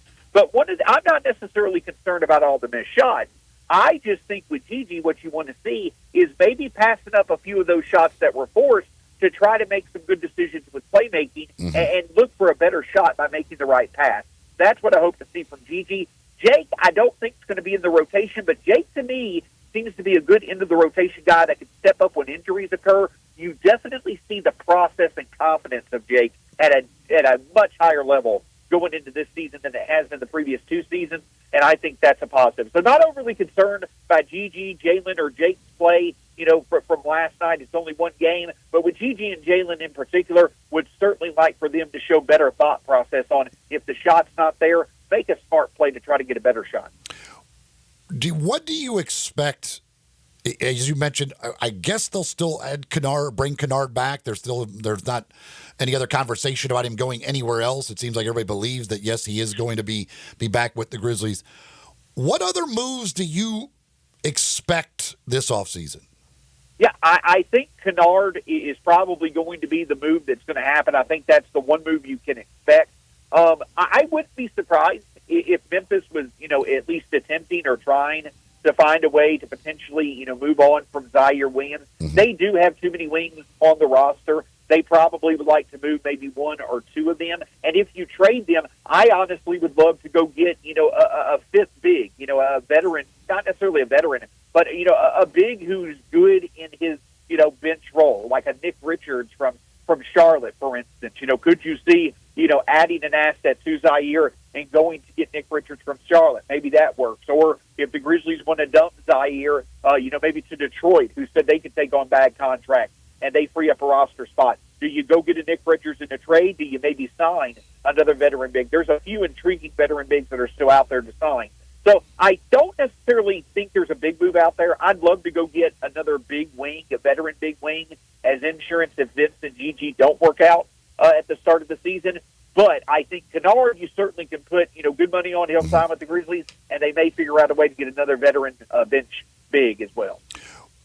Where do you – let's say they bring back Kennard and everything else, again, is just tinkering on the – so we kind of know what the rotation is as you just laid it out, and I think that's kind of the expectation of most people. Where do you think they stack up in the West? That fifth or sixth spot in the West right now. I definitely feel like that you can make a clear argument that and this is in no particular order, but I think that Dallas, Denver, Minnesota, as well as Oklahoma City, especially with the moves Oklahoma City has made this offseason, I put those four in front of the Grizzlies right now. And the big reason why I put all those four in there, Eli, is because of the offense. Those teams have shown a more sustainable stretch of having the high-level offense you need to be able to perform in the playoffs.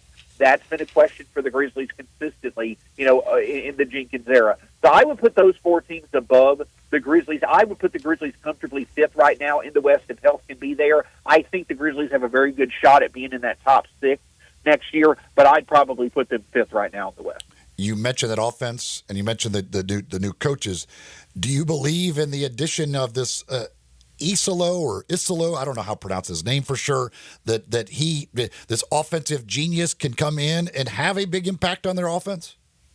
Potentially. And the reason that I say that is because I don't necessarily think that, he's going to come in and have some never-seen-before offensive scheme that's, going to impact the NBA like Mike D'Antoni did in the early 2000s, with the Phoenix Suns. But I think that what it is, it's not necessarily the specifics of what he could do in terms of play schemes. He'll add value there, but it's the mindset of coming in and working with the skill sets that we have to make the most of them. When we talk about, where we are now versus where we are 2 years ago when we were really trying to still compete, look at Dez and look at Jaren. Their self-creation on offense has certainly expanded. Obviously, Ja is going to be looking to get back out there. He should be fresh with how little he's played over the past few months. Marcus Smart showed a little bit of shooting improvement.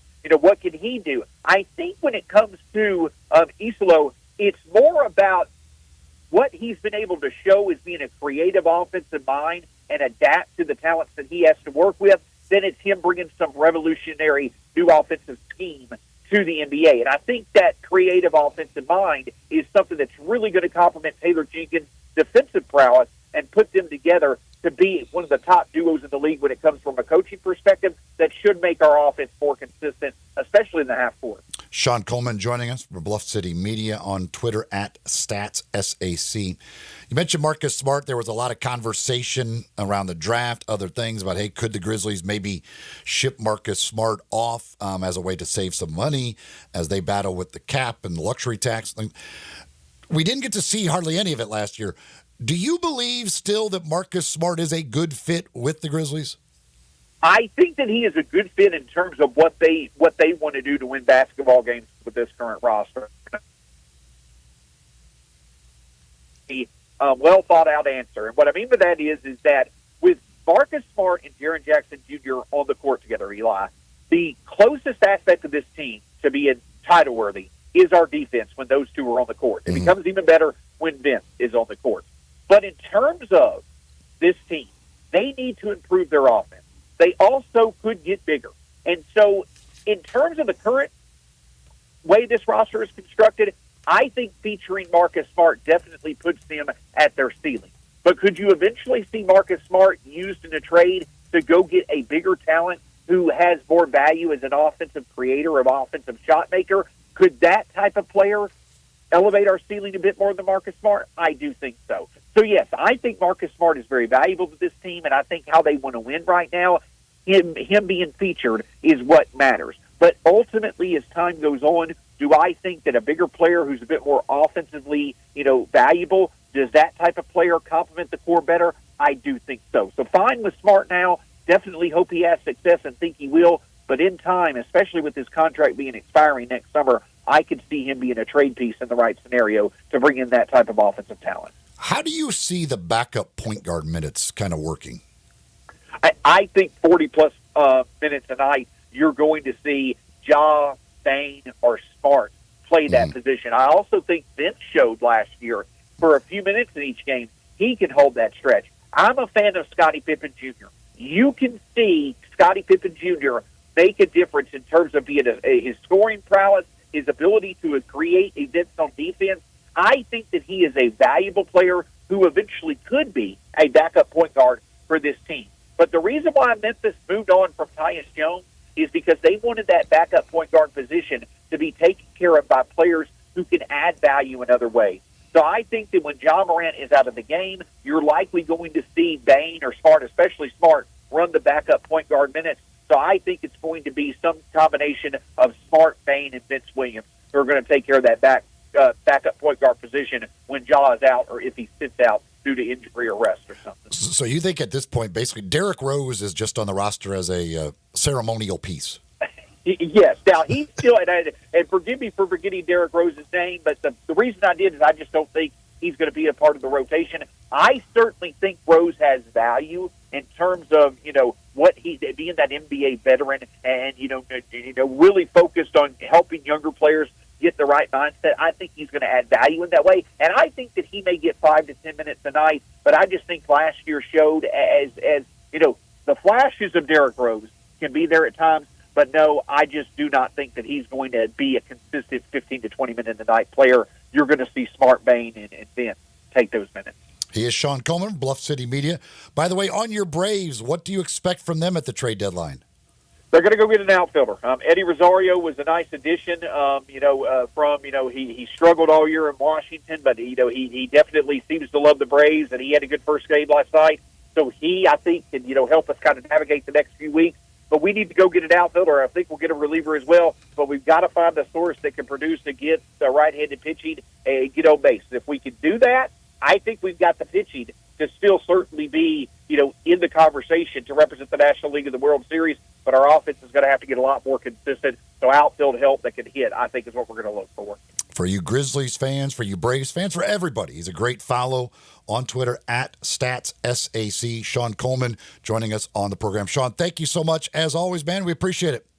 Hey, and if you wouldn't mind just reminding Greg, we took 2 out of 3 from the Phillies this weekend. I'll appreciate it. Always a pleasure, Eli. Have a great day, sir. You too, and I will definitely do that. Thank you. Sean Coleman joining us here on the program. Big Braves guy. Again, yeah, he won me a bet last night.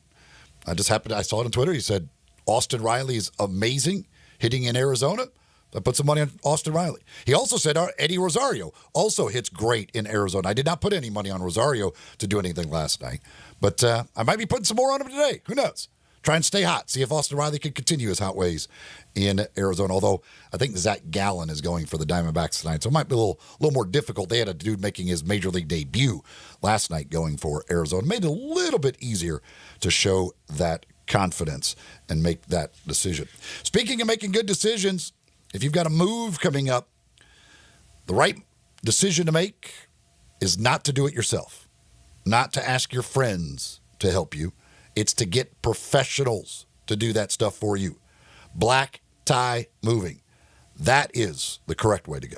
Black Tie Moving at 901-316-6196 or go to blacktiemoving.com/Memphis. Talk to the folks at Black Tie. They're going to work with you coming up with a plan for your move. Fitting 1, your needs, fitting 2, your budget. They'll give you a no-obligation quote up front as well, so you know exactly what it's going to cost. Whether it's a new home, whether it's a new office space, whether it's right down the street or across the country, wherever it is. Folks at Black Tie Moving, there to help and make sure your move goes smoothly with no stress or worry for you. That's the important part. So talk to the folks at Black Tie Moving, 901-316-6196, or go to blacktiemoving.com/Memphis. When we come back, we do have a winner in our Humdingers trivia. We'll give you the answer to that question. We also got some stuff from Team USA out in Las Vegas. We got some other basketball news from the college level to get into. All kinds of good stuff still to come your way as we continue here on Sports 56 Mornings on Sports 56 and 98.5 FM. Broadcasting from the Family Leisure Studio, we are Sports 56 and 98.5 FM.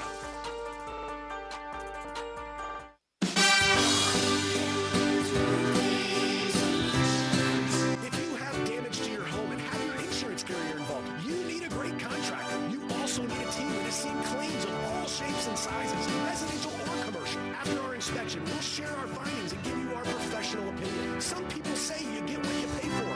However, our opinion is free. Trust the name you can depend on, like the tens of thousands of families Brian and I have served over the past 20 years here in the Mid-South. Brian Elmer Roofing. We'll measure your roof from outer space and share our team's experience for your property and claim. Repaired roofs, replacement roofs, big roofs, tiny roofs, insurance roofs, flat roofs, TPO roofs, asphalt roofs, tile roofs, slate roofs, metal roofs. If your roof needs some love, call me. 901-866-030. We'll schedule a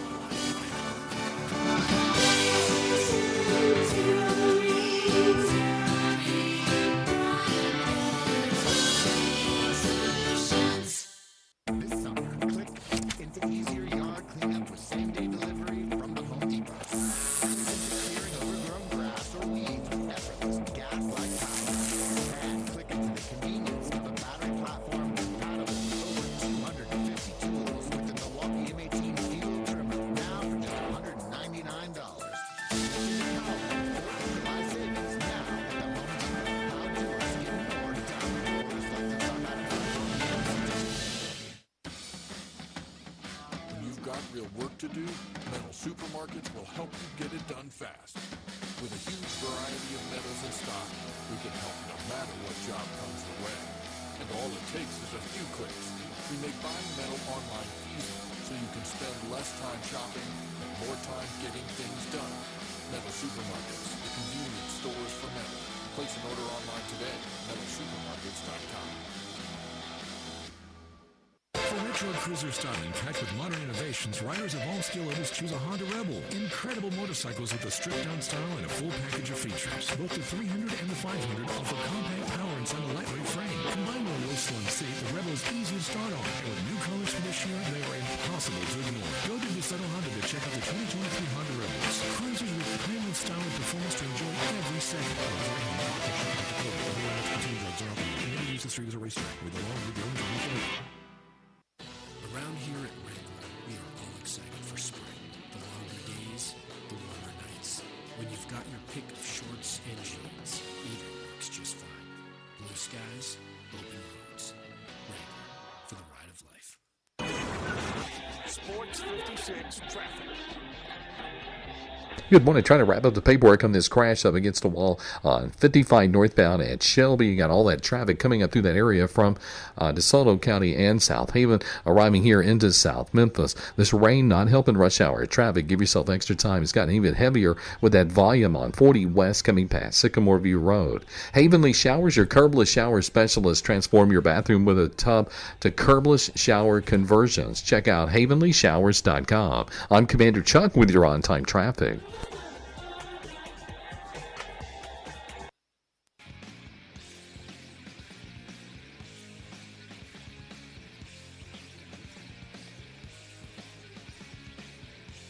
Back to Sports 56 Mornings on Sports 56 and 98.5 FM. This hour is brought to you by James Gaddis Jewelers. To reveal the full spectrum of dazzling color. Here once again, Greg Gaston and Eli Savoy. Welcome back. here in the Family Leisure Studios. Eli Savoy, Zach Boyd with you. So I mentioned we do have a correct answer in our Humdingers trivia. And Zach, we do need a tiebreaker. We're going to have a tiebreaker here. I thought tiebreakers only happen when Greg is here. No. And we're not going to use a target score. Okay. We won't use a target score. Can't do it that way. Thank you. The question was, who holds the Grizzlies' record for most rebounds in a game? And it is not Zebo, Zach Randolph, like some people guessed. A lot of people guessed Zach Randolph. Very good guess. Smart guess. Not him. You got to go back. You got to go back to the start of it here in Memphis. The third game ever played by the Memphis Grizzlies. The second game ever played here in Memphis by the Grizzlies. Lorenzen Wright.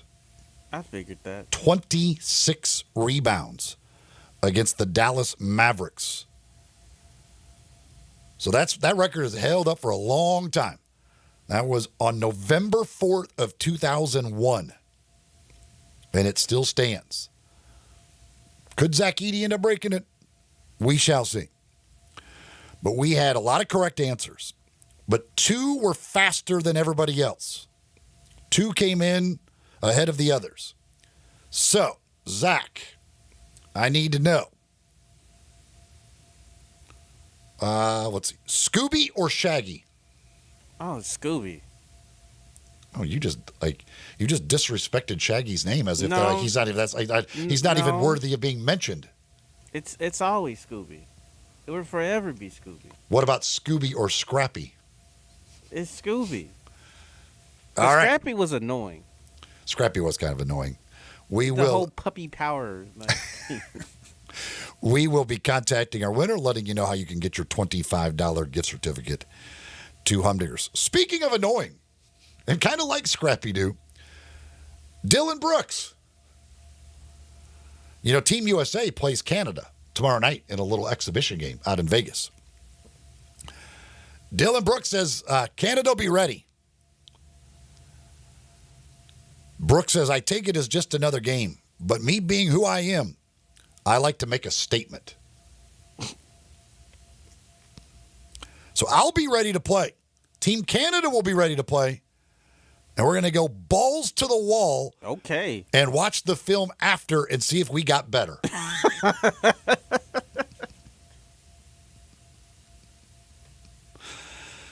Why after? Why can't you watch the film before you play the game? We're going to watch the film of the game to see if they got better.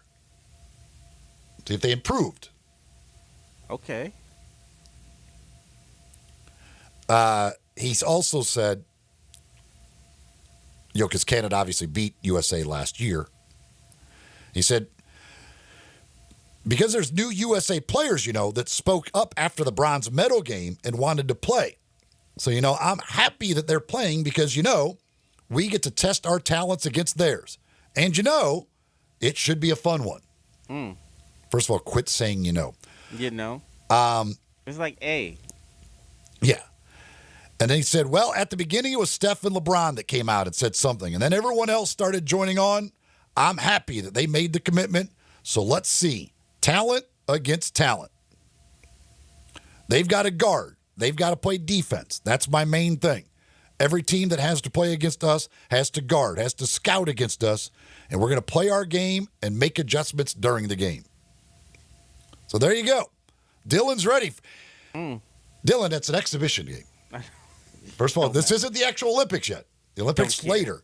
This is just an exhibition game. Remember that. But Dylan's going to be ready for Team USA. Speaking of Team USA, they continue their workouts in Vegas. Again, that game will be played tomorrow night, the exhibition against Canada. Then they go over to, I think, the United Arab Emirates and play a couple of games. And then they're playing a couple of games somewhere else before they go to the Olympics. And again, their first Olympic game will be against Serbia. Serbia is actually one of the teams they will play in an exhibition game, too, before the Olympics. It's so funny because the coverage from all the media folks out in Vegas about Team USA is about Cooper Flagg, who's not on Team USA. Yesterday, he took over. Like, every highlight posted was Cooper Flagg doing his thing. And then all of the quotes were about all the Team USA guys talking about how great Cooper Flagg is in these workouts. Cooper Flagg's taking over Team USA, and he's not on Team USA. He's not. He's only 17 years old, though, and he's out there, like, playing extremely well against Team USA. It is pretty crazy. Like, I'm excited to see it. I just wish he wasn't going to Duke. But other than that, I'm excited to see him. There's a stud. Did you see the video, by the way, the thing they did about with the players on Team USA and the spinning the basketball on your finger? I didn't. So they were asking the players whether they can do that or not, which is something I've never been able to do in my life. As a kid, I used to try it all the time. You know, you go to the Globetrotters game, you see those guys doing stuff and make it look. I used to always try and spin the basketball on my finger, and I could never, ever do it. Still can't do it till to today. I assumed that, like, all of the really good basketball players of the world just could do that. That's something easy for them to do, and I'm just not good enough at basketball to be able to do it. But then, lo and behold, I find out that no, not at all. Steph Curry cannot spin the basketball on his finger, which blows my mind. Steph Curry can do, I thought, anything with a basketball. Like, he's with his handles and everything, but he cannot, and it drives him crazy in the video. Like, he gets so mad that they even ask about it. LeBron cannot do it. Really? Like, Joel Embiid said he can't do it. Okay, I could understand. Although Anthony Davis, amazing. Anthony Davis made it look simple. Like, he could do it forever. Drew Holiday is like a globetrotter. Drew Holiday spins it on his finger, then bounced it off of his knee and caught it back on top of his finger again. But Steph Curry cannot spin a basketball on his finger. LeBron James cannot spin a basketball. Only like half of the guys on the team can actually do it. Which it made me feel a lot better. Because, again, I've never been able to do it. I just assumed if you were really good at basketball, for some reason, that was a talent that came with being good at basketball. But apparently it is not.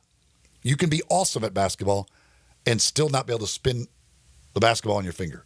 Well, define how long. Like, we just talking about continuously? Or yes. Is it just... Like what? Anthony Davis just sits there and he's just like talking. He's having a conversation and just spinning it. Like, it's, again, Drew Holiday spins it on his finger, drops it, bounces off of his knee, right back onto his finger. No problem. Like, he's like a globetrotter. And then Steph and LeBron literally can't do it. Like, they'll, like, try and get it for, like, a second. Like, just to, and, like, but no. Yeah, like, having it just sitting there spinning while you just keep, like, hitting the ball to keep it going. Because somebody even predicted that Anthony Davis wouldn't be able to do it. And then they showed him, and he's just, like, literally talking to the person with the camera while doing it with no problem. I would have just, like, Steph Curry, if you would have ranked the guys on the team, if you asked me to rank them, who couldn't do it, Steph Curry, I would have guaranteed Steph Curry could do it. I would have guaranteed LeBron would be able to do it. But neither one of them could do it. Joel Embiid couldn't do it. I can't remember who else said no, but some of those guys are incredible at it. Speaking of Steph Curry, a big deal was made about his comments about the Warriors and their dynasty. Saying that, because everybody says, well, Steph Curry says that the Warriors will be the last dynasty in the NBA. Well, that's not really what he said.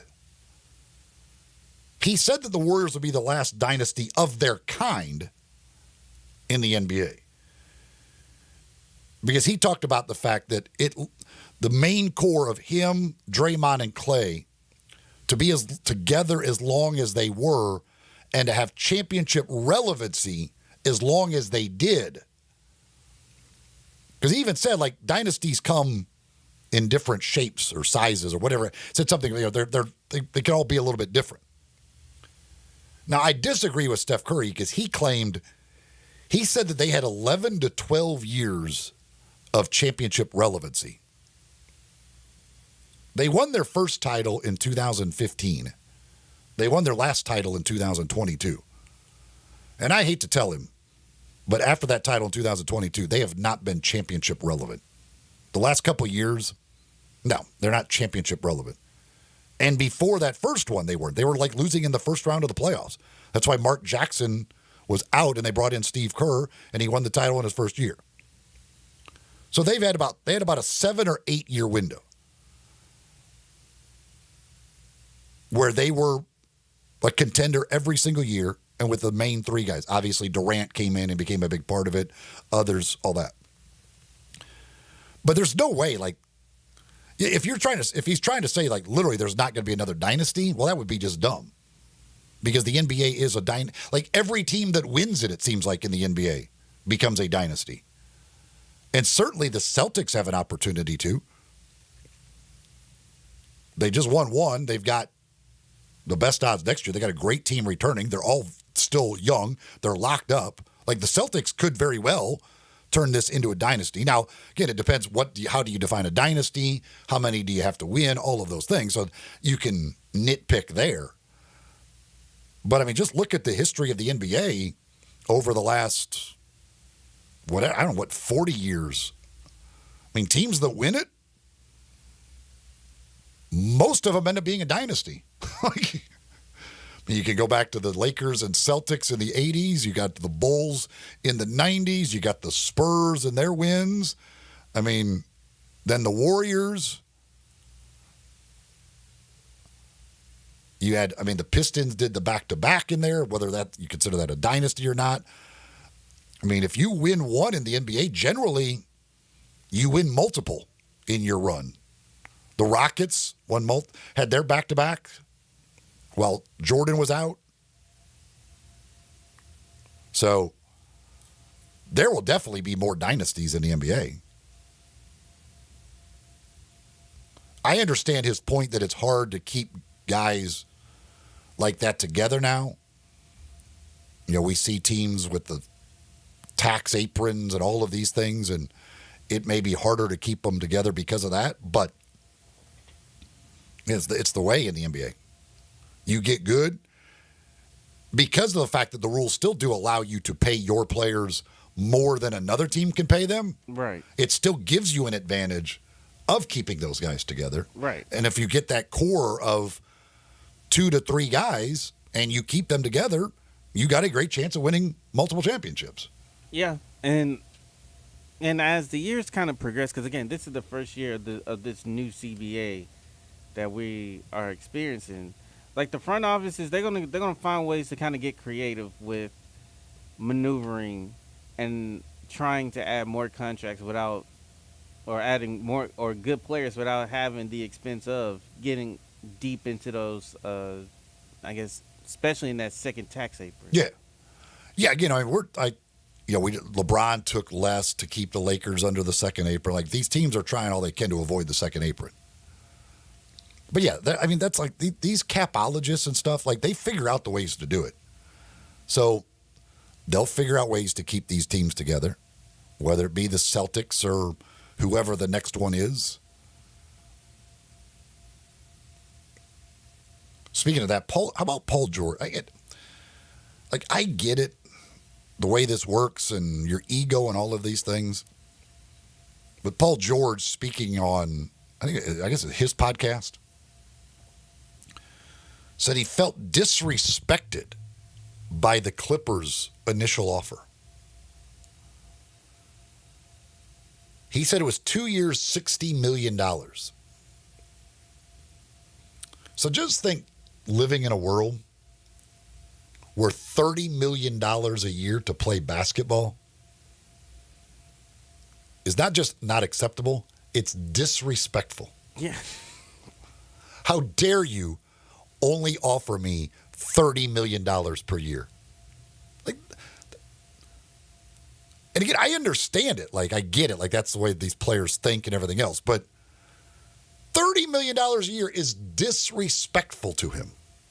And he said all they would get up to was like $44 or $45 million per year. That's all they would do for me.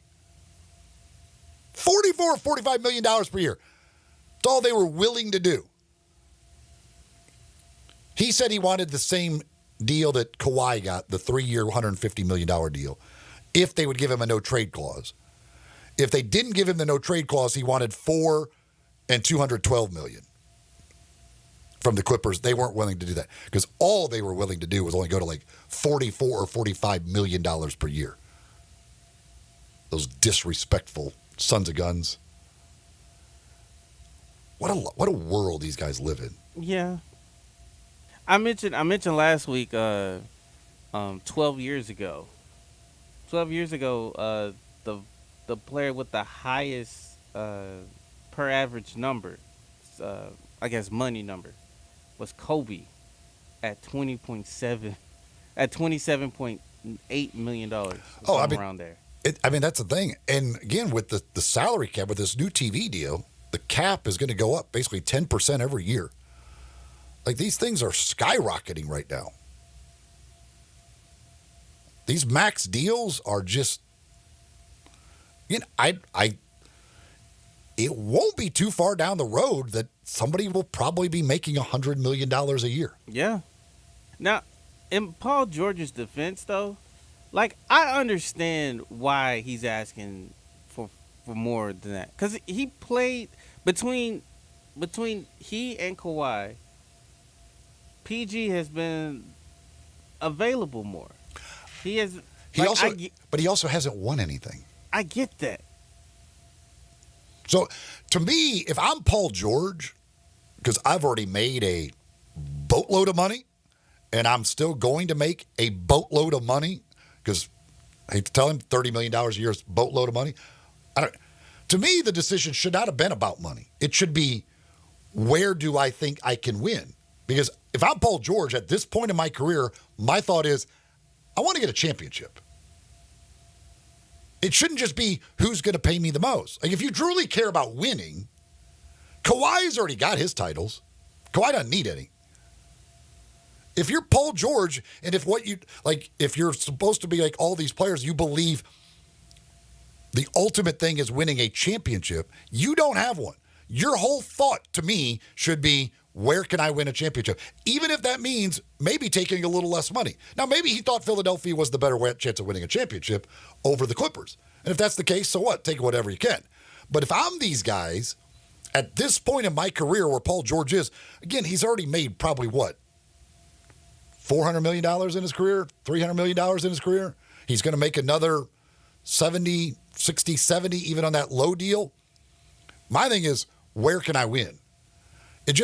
That's what's amazing to me. Like, and we see it with the quarterbacks in the NFL right now, that every deal has to be more than the last guy's deal, because it's like, it is a kind of an ego respect thing. Like, look, I'm the best because I got the. Why not? Why is it so crazy to think, how about if you take a little bit less and let them put better players around you so that you have a better chance at winning a Super Bowl? Like, would taking $35 million, if you're one of these quarterbacks, would that really kill you? If that meant getting maybe a better left tackle to protect you or a better wide receiver to throw to. But none of these guys do it now. I mean, Tom Brady's long-term success, a big part of it was he just took less money so they could put better players around him. And granted, the organization was great at then finding those players. But these quarterbacks, every single one wants his deal to be bigger than the last guy's deal, just so he can say he got the biggest deal. That's not a smart way to try and win a Super Bowl. Again, that would make sense for Patrick Mahomes now, because he's got his Super Bowls. But if you're Dak Prescott or you're Tua or any of these guys, how about saying, you know what? I think I can live off $30 to $35 million per year.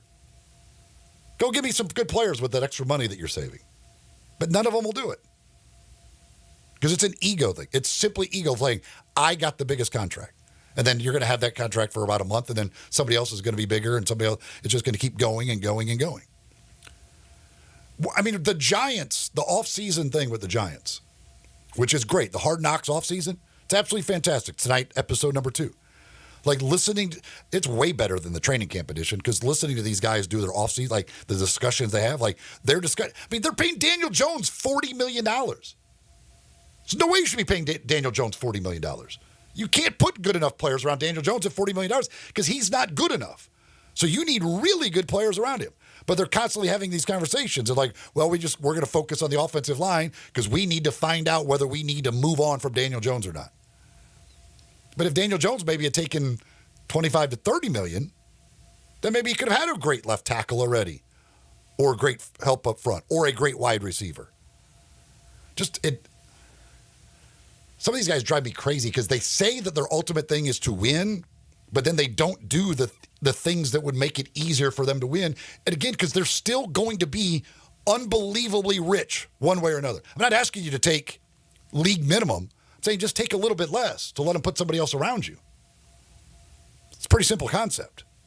But the thing is, do you trust the people up in the front office to do that? Well, then if you don't, then go to a different franchise. That's fine. And maybe take less there. Find the franchise you trust and take a little less money and say, go get good players around me and let's win a championship. But again, they're not going to do it because of ego. They just want to make if these NBA guys, if you're not a max player, you feel like you're not worth, like you're being told that you're not as good as these other guys. No, like just take a little less. It's okay.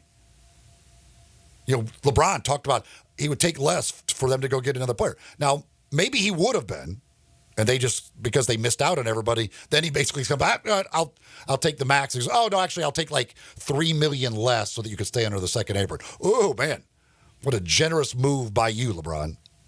Back to wrap up hour number 2, Sports 56 mornings here on Sports 56 and 98.5 FM. Broadcasting from the Family Leisure Studio, we are Sports 56 and 98.5 FM. Getaway Sports Bar. Best kept secret in town. Open noon to 1:30 a.m. 7 days a week. Garden named the creators SEC NFL Dream Bar over 20 years ago. You'll never miss a minute of action. 10 TVs, 5 70-inch TVs for all the big games. Come up on 6 pool tables. Closest here in town. Pool stick and get you some more bar crawl. Chicken tenders. Daily happy hour running through Friday, 1 to 6 p.m. on Reading District 25 Getaway Sports Bar. 4632 Winchester. There's only like 2 days the whole year without a game. That's it. That makes just about every day game day at DraftKings Sportsbook. Super easy to get started. Try betting on something simple, like picking a team to win. Go to DraftKings Sportsbook's app. Select your team. Place your first bet. Download the DraftKings Sportsbook app now, 90 seconds, and use the code HERD, H-E-R-D. That's code HERD for new customers to get $150 in bonus bets instantly when you bet just $5.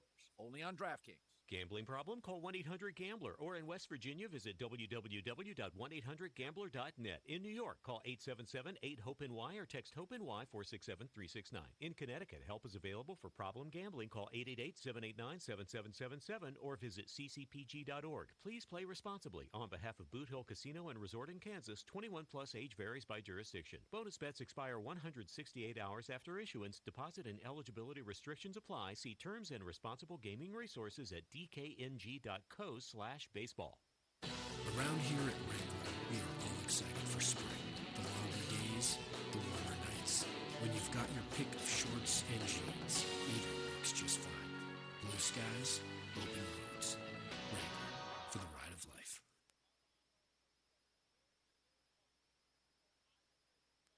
For all your roofing and home repair needs, it's Pinnacle Roofing and Restoration.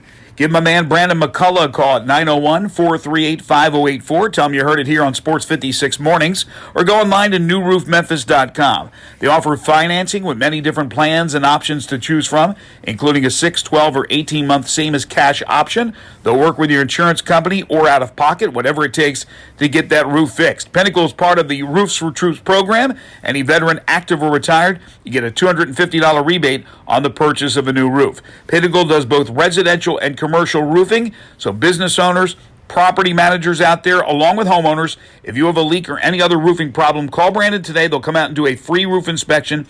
They are licensed, bonded, and insured, and a member of the Better Business Bureau. If you need work around the home, they can do that as well. Carpentry work, exterior painting.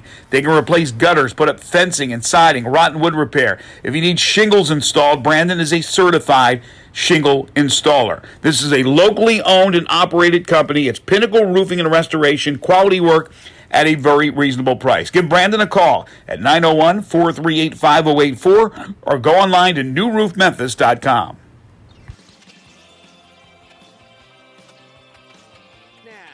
Back to Sports 56 Mornings. Isn't it a lovely morning? On Sports 56 and 98.5 FM. This hour brought to you by James Gaddis Jewelers. Here once again, Greg Gaston and Eli Savoy. Welcome back, 8:53 here in the Family Leisure Studios. Eli and Zach with you. Most of the rain out of the area right now. Still some spotty stuff. Could be some more stuff as we go through the day before it officially all moves out of the area. And then some beautiful days ahead for us. It looks like tomorrow high is only in the mid-80s. So it should be some very nice weather coming up in the next few days. But there's still some rain possibly lingering around in some areas for a little bit longer. Dan Hurley got his extension done. 6 years, $50 million to stay at UConn instead of the 6 year, $70 million deal to go to the Lakers. Now, if the Lakers truly did offer the 6 year, $70 million, which I believe they did, staying at your comfortable job to try and go for a three-peat versus going to a job that you don't know what the heck's about to happen to you. If you're only losing $20 million over 6 years, I think a smart move by Dan Hurley. Again, you're rich either way. And he's not nearly going to be as rich as some of these players. But 6 years, $50 million, Dan Hurley's okay. And it doesn't always have to just be the most money. It can be fit. It can be a lot of things. It doesn't have to be just simply the most money.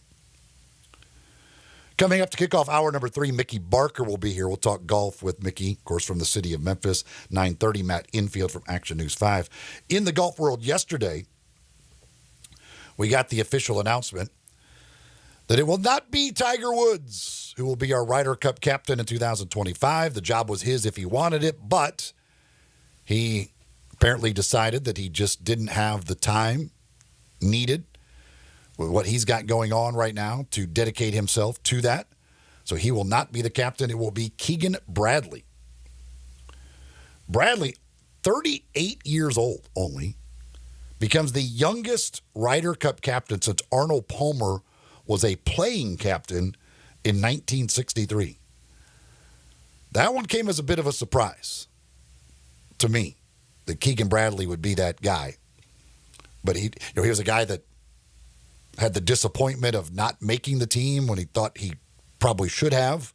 But Zach Johnson went with Justin Thomas instead. If you watch the show Full Swing on Netflix, you got to see the phone call to Keegan Bradley as he was waiting for that call, hoping he had made it. Well, this time he's not on the team. He is the captain of the team for 2025. It's a little weird, I think. Although he's a Northeast guy, but he's a Boston guy, and the Ryder Cup is in New York at Bethpage Black. Obviously, it's not like people are going to be the New York fans will be like taunting him because he's a Boston guy, but he's Northeast guy, so it does make sense up there in New York. Keegan Bradley will be the Ryder Cup captain for Team USA for 2025. Folks, you got those tough chores that you need to get done, hitting the fields, getting things done. You need the right equipment. Mid-South Ag Equipment has that for you with the Case IH Farmall Series of tractors and other equipment, plus bush hog equipment, and much, much more. Whether it be new equipment, pre-owned equipment, service on your equipment, the folks at Mid-South Ag Equipment are there to take good care of you. Located just south of Collierville on Goodman Road. It's 3044 Highway 302 is the address. You can find them online at midsouthag.com. Or you can give them a call at 662-890-3141. Anyway, you want to get a hold of the folks at Mid-South Ag Equipment, it's a good idea to do so. Take I-269 to the Goodman Road exit. They're just a half mile west. So they're very easy to find at Mid-South Ag Equipment, where you're going to find that great equipment. Again, the Case IH Farmall Series, perfect for whatever it is you need to get done, and a great value as well. Check them out, Mid-South Ag Equipment. Hour number 3 coming up. We started by talking with Mickey Barker from the city of Memphis. Right after this, Sports 56 Mornings on Sports 56 and 98.5 FM.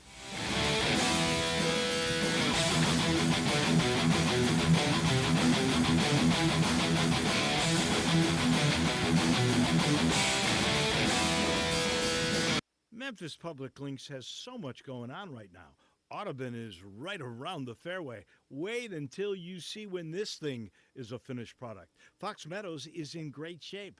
The Links at Pine Hill is now a masterpiece of a place to play, as are really all the other Memphis public golf courses. Galloway is playing like a championship course. They just finished the 75th year of the OPO, and Overton Park is now talked about, and that layout all across the state. And by the way, folks, it's so easy to make a tee time. The hard part is getting your buddies to pick their time. You go online to memphispubliclinks.com, select your course, then grab your tee time. Simple, easy, and incredibly convenient. Also, on the website is a schedule of upcoming events. There you'll find something that will interest you. Again, if you want to book a tee time or find out more about tournaments or other events at any of the great Memphis public golf courses, go online to memphispubliclinks.com.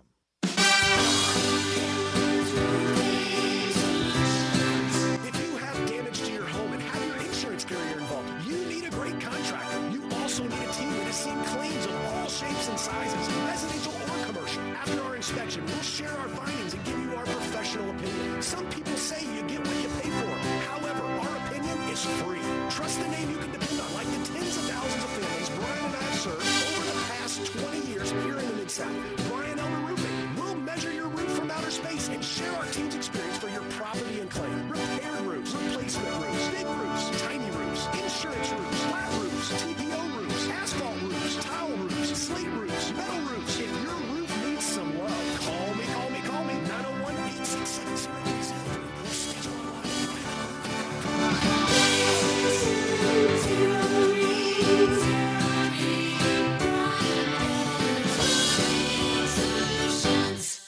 If you own a business, you know Luttrell Belting keeps you moving. Luttrell has cost-effective belts, conveyor components, and 24/7 on-site service to keep you operating smoothly. Text are just a phone call away at 800-441-8946 or online at LuttrellBelting.com. Luttrell's Memphis plant stocks belting in nearly every size and finish, and if they don't have it, they'll make it. From ordering to selection, fabrication, and installation, your Luttrell sales rep is there for you. Luttrell Belting keeps you moving. You or someone you know or care about has dealt with a difficult divorce. When facing divorce, you need the attorneys at Rice Law. Nick and Larry Rice lead the firm with 3 generations and 7 decades of experience. Located in Memphis, serving the entire state of Tennessee and North Mississippi. Rice Law is who you need to call. Simple or difficult divorce, they know how to handle it. Call Rice Law at 901-526-6701, or for more information, visit them at aboutdivorce.com. That's aboutdivorce.com. Listen each and every Sunday morning at 10 a.m. and join Ottawa Presbyterian Church for worship. Ottawa is an ACUSA church located in down Memphis. We are Sports 56, WHBQ Memphis, and W253DF Memphis. Flynn Broadcasting Stations. Oh, yeah. Sports 56 traffic. Good morning. Still some slipping and sliding down here with some wet driving conditions in certain parts of town. Just be careful. 240 still has a little bit of volume over here, both east and westbound. Right at Poplar continues to build up from the south on 55 northbound up through South Haven all the way into South Memphis. Weimer's Jewelry, 7525 Highway 64. They want you to know they are your full-service, family-owned jewelry store right here in the Memphis area. I'm Commander Chuck with your on-time traffic.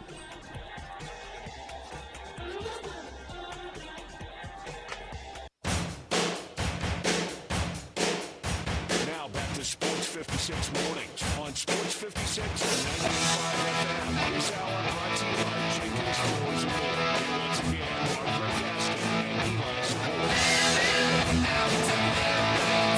Welcome back, 9:02 the time here in the Family Leisure Studios. Hour number 3 of Sports 56 Mornings. Eli Savoy, Zach Boyd with you. No, Greg Gassy. Greg will be returning tomorrow. Again, still some rain in areas. It's going to be moving out throughout the day today. Could be some winds, could be some other stuff this afternoon. But starting tomorrow, looks like we are in store for some beautiful weather for a few days, which, of course, means folks can get out to the city courses and play a little golf. Let's talk with Mickey Barker. It's time to hit the links and talk some golf. It's Mickey and friends. Mickey Barker, administrator of golf for the Bluff City, joins Greg and Eli each week. Now here's Mickey Barker with Greg and Eli. He is Mickey Barker, administrator of golf for the city of Memphis. You can follow him on Twitter at MickeyBarker1. And he joins us in studios. He does each and every Tuesday. I mentioned that rain going to be moving out of the area, but you could have used a little rain. That didn't hurt you too bad. And then we got some beautiful weather coming up, so hopefully folks will get out and play the rest of the week. Good morning, Eli. Yes, the rain is fantastic for us. We were needing a little bit. Obviously, we have irrigation systems on all of our courses, but the natural stuff is way better. And we were needing a little bit, and this is going to be a bonus week for us now that the rain is starting to clear out. And you've got a big tournament going on right now. You've got the Overton Park Junior Open, which started yesterday. And tell folks again about that and how many kids you've got playing. The Overton Park Junior Open, the longest continuously running junior tournament in the country. And we had 153 youngsters start yesterday, and it was pretty toasty yesterday. I was out there, and they were sweating a little bit, but they're young and can handle it. 153 started in the qualifying round yesterday, all in different age groups from 7 and 8 year olds all the way up to 15, 16 year olds. We had great scores, boys and girls. Had a couple 9 and 10 year olds that shot under par yesterday. So it's pretty amazing. It amazes me at some of these kids I see out at courses or like at driving ranges, and just like it blows my mind how good some of these kids are at 8, 9, 10 years old. Right. Looking at the scores, I mean, they're shooting, par 34 there at Overton, some really tough undulating greens that they didn't struggle at all. Now we had the beginner, the kids that are just starting, but they all moved around, played great. And the golf swings, as I was watching yesterday, phenomenal. Just really, really good. And that's the cool thing about that tournament is, there are beginners. Like you don't have to be one of these great golfers. Like all these kids are welcome out there. Right, absolutely. We've got kids that this is first or second, third time they've ever played golf in their life, and we divide the age groups in flights, and so they're going to play against people of their likability. The kids that are shooting under par are going to play against kids that play that well, but the other ones that may have shot 50 yesterday, they're going to play against kids that shot the same thing, and they'll have some really good matches starting today. And it's amazing because you talk about 153 players there. You've also got the Bubba Conley going on out at Colonial Country Club this week, which I'm not sure how many players are in that, but we got some junior golfers in the area this week. Right. We were just talking, you got 153 at Overton, however many they have at the Bubba Conley, and plenty of junior golfers to go around. So golf is in a really good place going forward. And it's also great, obviously you guys do the free golf for the kids, and it's great because every time you go to one of these city golf courses, you see a lot of the kids out playing golf, and it's a great thing that you guys do to get them introduced to the game, and then we see like this how many of them are playing golf. Right. I'm really glad we're able to do that, and kids can come out if they want to walk 36 holes one day. It only costs them what they spend on their Gatorade is all that it costs. So it's a great thing. The city council and administration several years ago was looking forward, growing the game, and we seem to be doing it here in Memphis. There's no doubt about that. Speaking of, you got the junior tournament, your big tournament, one of your big tournaments, the MAC is coming up, and people could still get signed up for that, correct? Right. We have a few spots left. So if you're thinking you want to play in the MAC, as many always do, go ahead and get signed up. MemphisPublicLinks.com. Go to the tournaments page, and you can get signed up right there. It's going to be a 3-day event again: Pine Hill, Galloway, and Fox Meadows. We had hoped to have Audubon as the final round this year, but without a temporary clubhouse for sure, or anything to get people in out of the weather in case we had a weather delay, we just decided might not be the best idea. We talk about the youngsters playing in the junior golf, everything else. We just saw again on the PGA Tour this week at the John Deere Classic, another one of the young guys in the PGA Tour world who goes out and simply shoots a 28 under par for 4 days. So we talk about how good how good these kids are at a young age, and then we see it develop onto the PGA Tour. And a guy like Davis Thompson, like these guys, it's pretty incredible what they do on a weekly basis. The younger guys that are coming onto the tour are so ready to win and to play well and to earn, lots and lots of money. It's truly amazing. It used to be back when I was growing up, guys got out on the tour and they had to go 3 or 4 or 5 years before they really competed. And you were typically in your mid-30s before you were in your prime. Now, if you're not winning by the time you're in your mid-20s, something may be wrong. And it's, he's one of those guys that has won like at every level. Like, and when you see a guy like that, you're like, they were talking this weekend a lot about, some people believe he could kind of be that next Scotty Scheffler because he's won at every single level. And it was just now that he's broken through, because it took Scheffler when he got on the PGA Tour, like when all those other guys in that group came out and won, Morikawa and Matthew Wolff and that group, he didn't win. But once he finally won, now we see what he's doing, and they're not like maybe Davis Thompson. This kind of unlocks him, and he might start reeling off wins. Very much so. I mean, if you watched him play at all this weekend, I mean, it's perfect. I mean, the golf swing is perfect. He hits it dead straight, and he putts well. So, there's not really much to stop him. He plays a lot like Scheffler. You think, like, going into a Sunday 54-hole lead, like, okay, like, how's he going to respond to this pressure? And the dude shoots a 29 on the front nine. Like I'm like, and he looked like a robot doing it. Like he never one bit of emotion. It's just they're just different, man. Right. I don't think he cracked a smile until the 18th hole. It was amazing. I turned it on and I caught him late in the front nine. I was like, oh my goodness, the tournament is completely over at this point. Yeah, it was amazing. Made over 100 feet of putts in the first 7 holes. 120 feet of putts on the front nine.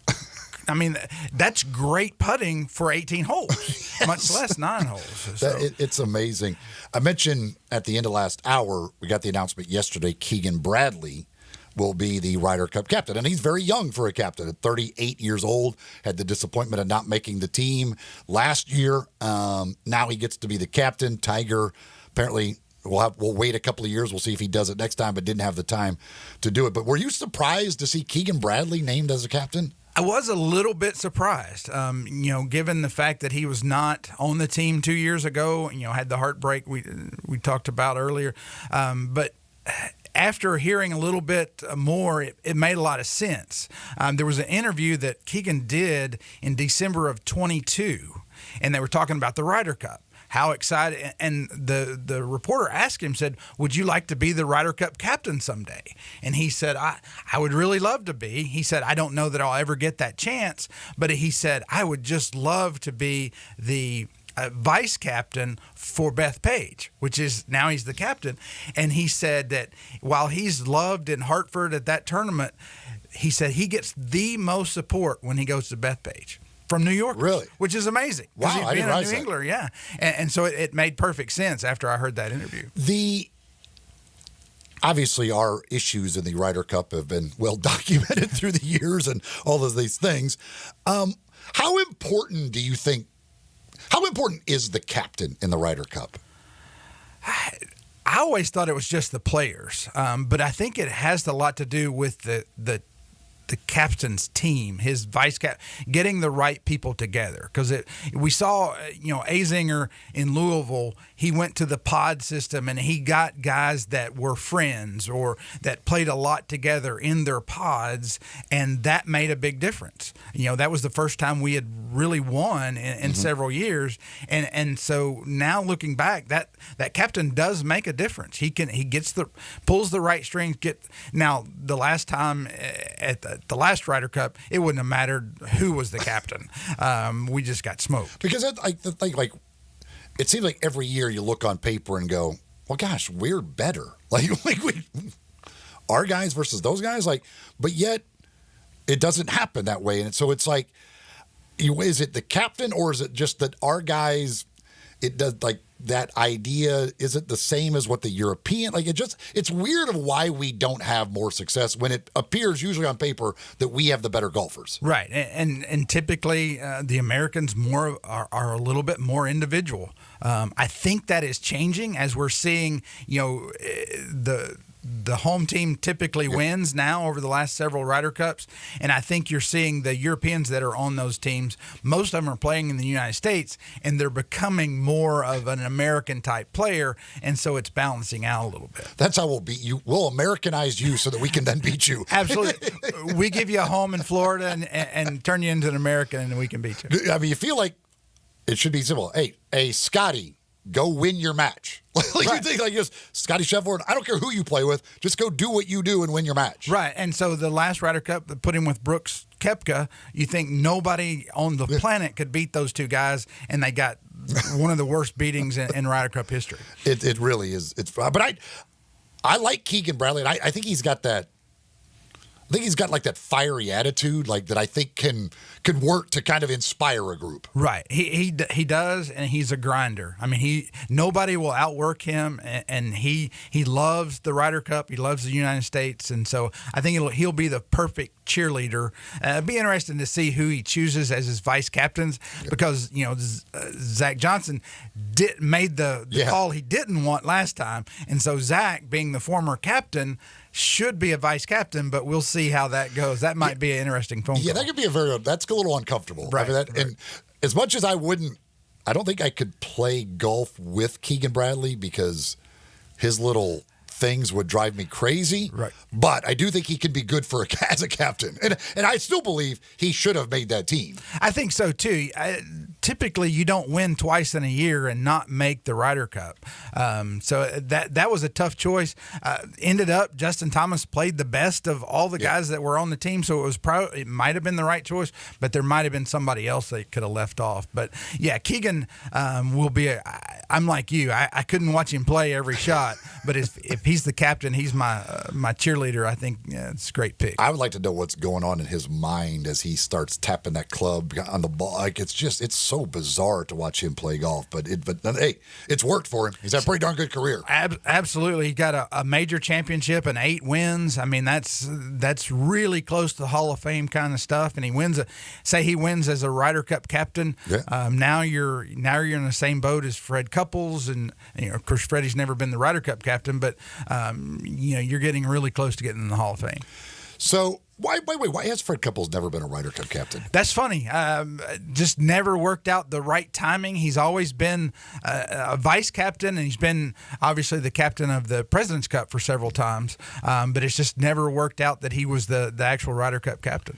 So we are less than a month away now. We're just about a little over 3 weeks away, I guess, from the opening of Audubon, and it won't be long. People could start getting their tee time. So explain again to people how they're going to be able to get tee times at Audubon, because I know there's going to be a lot of people wanting them when that first opens up. Right. Next Monday morning at 12:01 a.m.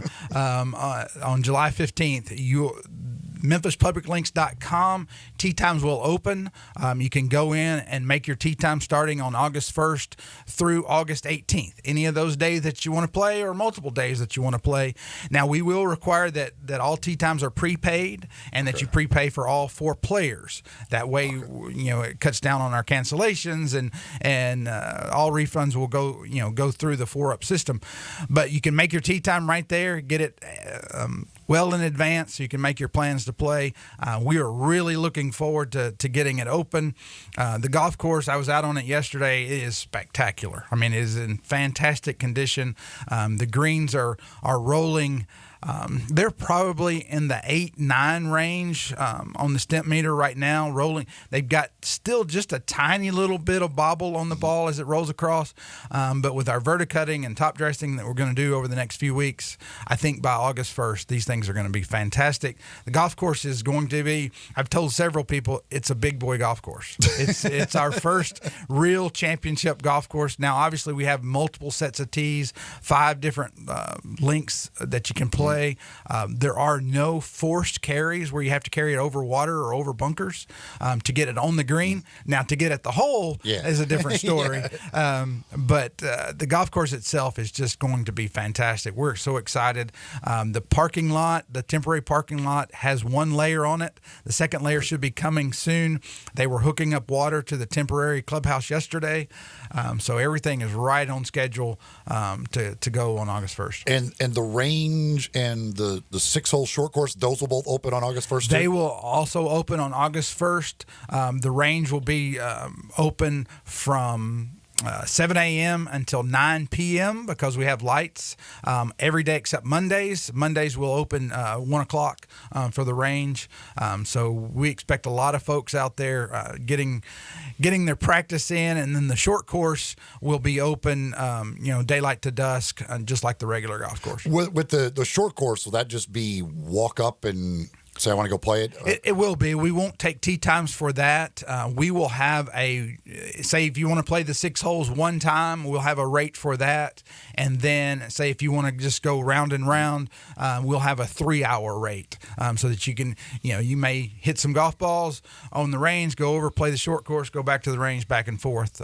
So we'll make it as easy for you as possible. So if you want those tee times at Audubon, go into your phone right now, set your alarm, set a reminder, get up at midnight on, I guess it would be Sunday night into Monday morning, right? Correct. And get online and be ready to go. And I'm sure those are going to fill up in a hurry. We think so. We feel like the first 18 days will fill up, within the first day or so. We're excited about it.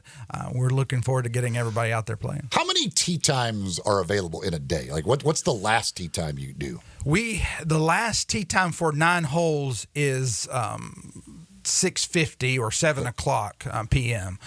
We usually cut carts off for 9 holes about an hour and 50 minutes before sunset. That allows everybody to get a good most of 9 holes in before the sun goes down. They can finish up right after dusk. And what's the first tee time that's available? 7 a.m. 7 a.m. Every day. Now, at a lot of our courses, everybody's used to going at daylight and okay, the starter will squeeze me out before the tee time start. Since Audubon is going to be a little bit different, we're not going to allow that. We're going to set by our 7 o'clock tee time. Okay. That'll be our first group out every day. We won't allow folks to go out on the back 9. It gives our maintenance staff the time to get around the golf course. So we're gonna maintain it a little bit different than we do. All our courses are maintained well, we feel like. Yes. But we're gonna try and step up the game a little bit at Audubon and be a little bit higher level of maintenance that we'll do there. Well, that's outstanding. And again, the website? MemphisPublicLinks.com. Go right there. You can see Tee Times tab. Click on that. Click on Audubon, and it'll take you right to it. And again, next Monday morning at 12:01. And again, you can also sign up for the MAC while you're on there. And when's the deadline for that? Deadline is the 14th, 5 p.m. on July 14th. And we have about over half of the field set now. We typically play around 130 players. So we're well over halfway there. Most players sign up in the last week. Yes. That's pretty typical. So it should be a really good event again this year. He is Mickey Barker, Administrator of Golf for the City of Memphis. Thank you so much. We appreciate it, man. Thanks, Eli. See you again next Tuesday.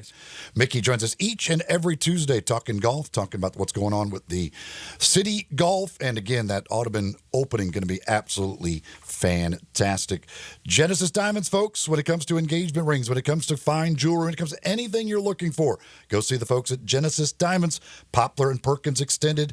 Don't compromise, don't settle, get the best. And that's what Genesis Diamonds has for you. They've got all the top designers, an amazing selection, unbelievable selection of diamonds, whether it be an engagement ring, whether it be maybe a wedding band, whether it be earrings or necklaces, pre-owned Rolex watches. The selection is out of this world, and so are the prices at Genesis Diamonds. Poplar and Perkins Extended.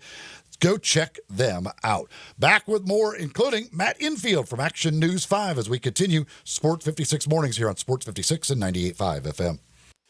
Be sure to follow us at Sports 56 WHBQ on Twitter, Facebook, Instagram, and YouTube to watch live video of our shows. Stay up to date with station events and have chances to win prizes. Don't miss out on anything that's going on. Follow us at Sports 56 WHBQ. Top Gun is the largest indoor range in the Mid-South, but size isn't their only difference. Top Gun has the best instructors with over 300 years combined experience and classes all the way from first shot to master marksmanship. Plus, Top Gun is affordable. Gold membership is just $48 a month. That's just $1.60 a day for unlimited range time. Free gun rentals with purchase of ammo and members lounge access. Top Gun 2770 Whitten Road and TopGunMemphis.com. Always shoot with the best. Top Gun Memphis. Nestled in the heart of East Memphis, located corner of Park and Cherry, is a beautiful residential neighborhood. I'm here at Town Village Audubon Park interviewing a new resident, Carolyn. Share with us why you chose Town Village. Well, if your parents or special friends need to make that big move, let me share with you my experience. It was tough for me to leave home, but then I discovered Town Village. I would like to highly recommend Town Village to you and your loved ones. After looking at all the amenities and meeting all the people and staff, I was hooked. From restaurant, bistro, 3 meals per day, housekeeping, transportation, security, health care, physical therapy, exercise room, and even a heated pool and spa. Come see us and make your new home at Town Village.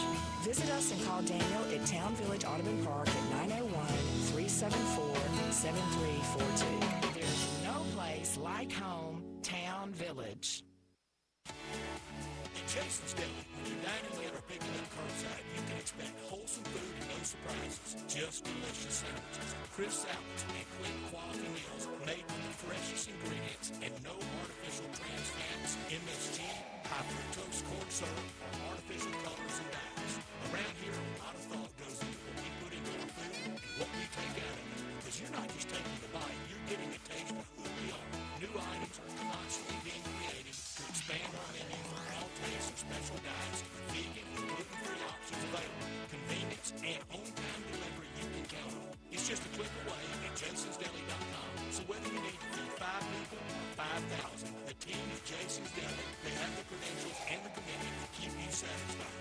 Freshness is nearby at Jason's Deli, locations at Ridgeway and Park Place Center, Poplar and Highland, Germantown Road in Cordova, and Goodman Road in Olive Branch. Jason's Deli is wholesome food and no surprises.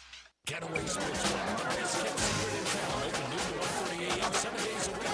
Carter created this SEC NFL Dream Bar over 20 years ago. You'll never miss a minute of action. 10 TVs, 5 70-inch TVs for all the big games. Come up on 6 pool tables. This year in town, grab your pool stick and get you some bar. Chicken tenders, daily happy hour Monday through Friday, 10 to 6 p.m. on Metro 625 Getaway Sports Bar, 4632 Winchester. I have the perfect place for all you round ballers out there. If you want to improve your game, you want to become a better shooter, Shoot 360 Memphis is the place for you. They've been around now for a while in Collierville, and they are about to open up their new store in Cordova. You can become a member at either one or both locations, and now they're transitioning to monthly memberships. From preps to pros, this is about as cool a place as you'll ever see. If you are a basketball player looking to perfect your shot, challenge yourself, compete with others, and really learn the proper ways to shoot the basketball using modern analytics.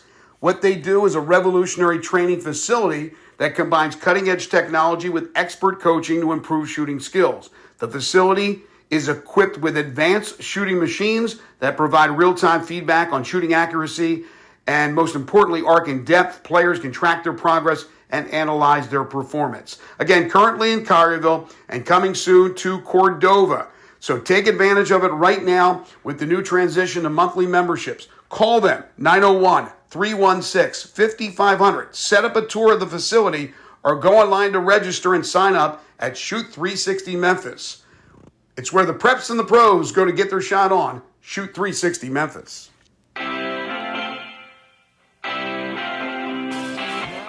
Sports 56 mornings on Sports 56 and 95 FM. This hour brought to you by James Floors and More. Here once again are Greg Gaston and Eli Savoy.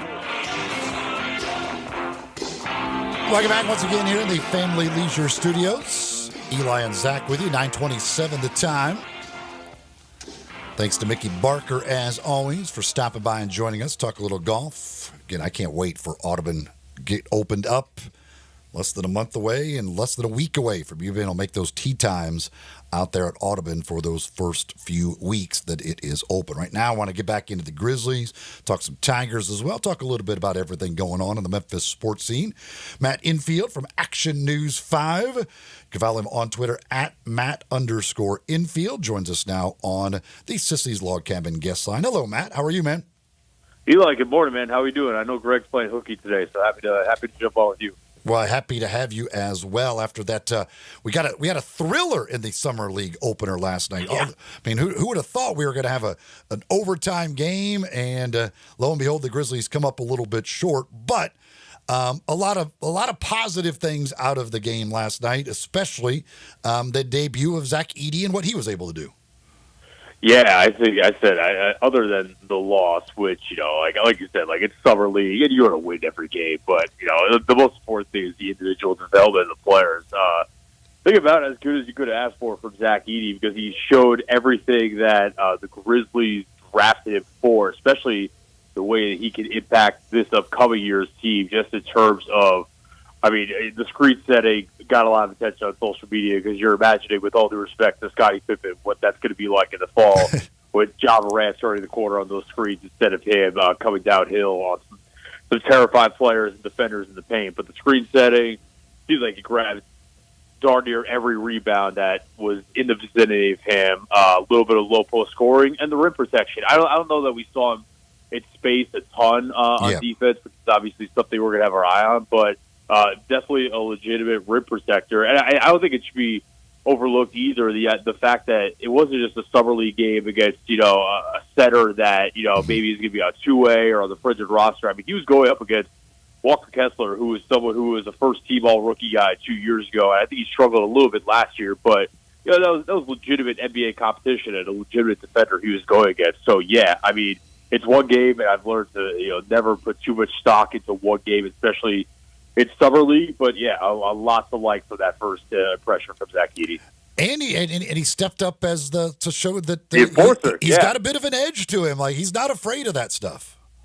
Yeah, I was man. Like I don't know how much. I'm sure you paid a good amount of attention to it, but like I've seen him crack one smile before last night. I'd seen him crack a smile once since he got drafted, and it was during his press conference. He was asked about like his fit during the draft, and he cracked a little smile. But other than that, I mean, before last night, he has just been completely stone-faced. And then last night he gets out there, and he's the enforcer when Jacob Arabia gets into it with, who's it, Keontae George, I think.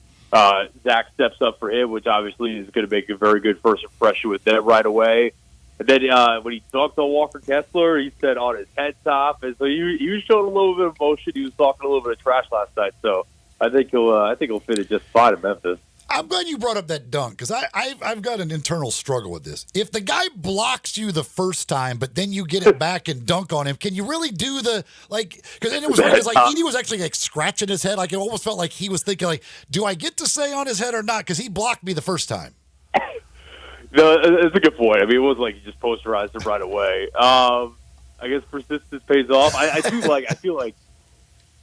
like he was very like just his play was very persistent. Like there was one moment. What did he dive on the floor in the first quarter? I was like, oh, I don't know if we need to be doing this right away. But maybe you get like half credit for a dunk after a guy blocks you. I don't know.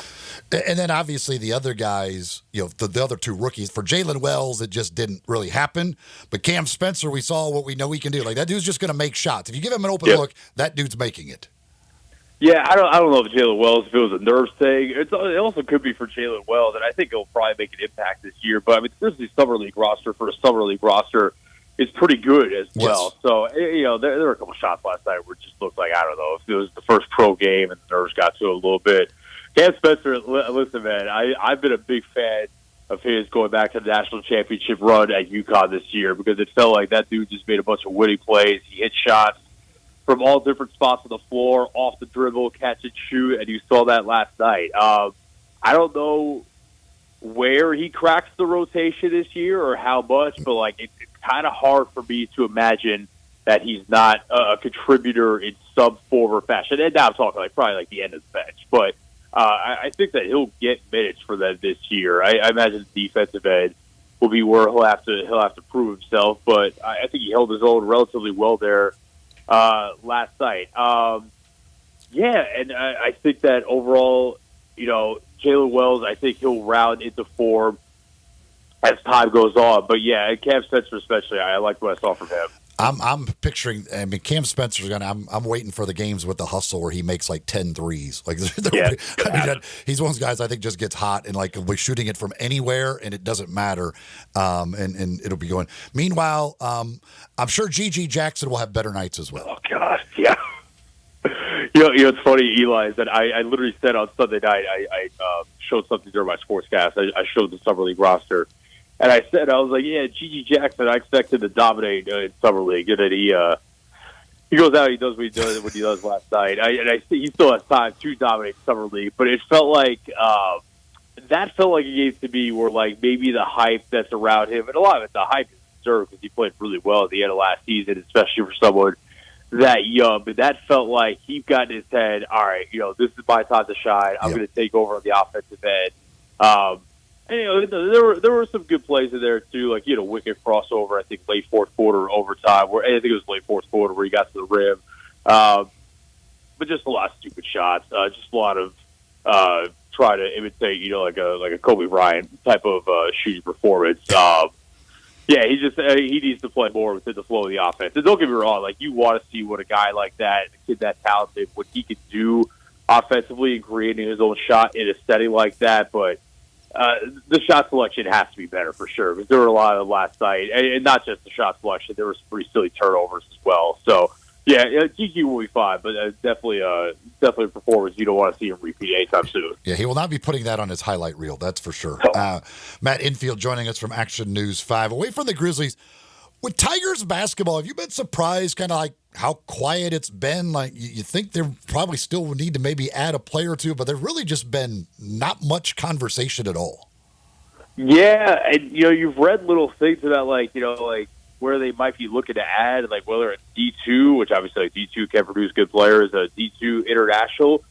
I kind of think that, and I could be wrong on this, I kind of think they might have waited too long for David Jones, which obviously you wait for a player like that, but I think that wait has put them in a position where the market's kind of barren of impact players. And now you're in a bit of a conundrum in terms of, last year they had one open scholarship available going into the season for DeAndre Williams. That didn't work out. Well, it worked out very well for them in that Naquan Tomlin became available, and, a player like that mid-season all of a sudden essentially hitting the open market is pretty wild, and obviously the Tigers got him, but it also feeds into the conundrum that Petty's talks about, and the guys talked about a bunch of times, is that, he wanted this team to come together really early on. For the most part, they have, but, we saw last year, throwing in a new guy or two to the mix can really throw things off, especially if they're an impact player. So now you're in a position where you don't know where that player is coming from, how impactful they'll be, and how seamlessly they'll integrate into the group. So don't get me wrong, it's a good roster, I think, 1 through 9 or 10 right now, but the market might have dried up on them a little bit faster than they expected. That's what I'm seeing, at least.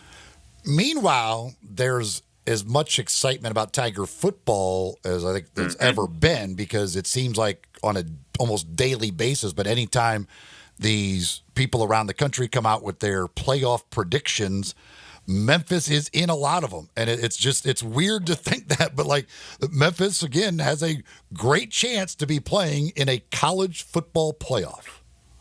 Yeah, and I do also wonder what the sense of urgency is. Obviously, like the sense of urgency for a team this good with a fourth-year starting quarterback is going to be there right away. But I feel like, you start to hear like these little nuggets here and there about how long this system is going to last in terms of like, when the SEC in its next four becomes whole, whether there are other power conferences, quote unquote, are going to create their own playoff system or whatnot. So I kind of wonder if Memphis views it as like this could be our best shot in God knows how long. And to be fair, like even if they keep the current system, it could be a little bit of time, obviously, before you compile a team this good. I mean, you don't see very often in today's college football a quality fourth-year starting quarterback with the same head coach the entire time.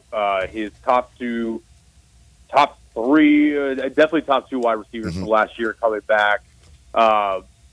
Same offensive coordinator, same play caller. I mean, yeah, this team is loaded. And I think that it would certainly be, the last couple of years we talked about, can they win the AAC? Should the expectation be that they win the conference? This year, I think it would be a flat-out disappointment if they came short of anything but winning the AAC. It's just a matter of then if they position themselves as the best group of five team, because there are going to be other teams in that mix as well. But, I mean, yeah, it's a loaded team with all of the ingredients you need to make that run this year. So I think the hype is warranted. I just hope the hype doesn't get to their heads. But I do think from what I've heard, they're doing a pretty good job of trying to kind of mellow that out a little bit and just focus on the day-to-day, because that's obviously what you need to accomplish something like that. It's interesting is that, the one thing that people point out kind of as the negative for them is just the way the conference schedule works out, and that they have to, their big games are on the road, including at UTSA, which UTSA also doesn't even play Tulane, and they don't play USF. Got to go at Tulane, and then you have at USF as well. And you were a USF guy. A lot of people look at USF as kind of the spoiler in the conference. Do you believe they're ready to possibly be that?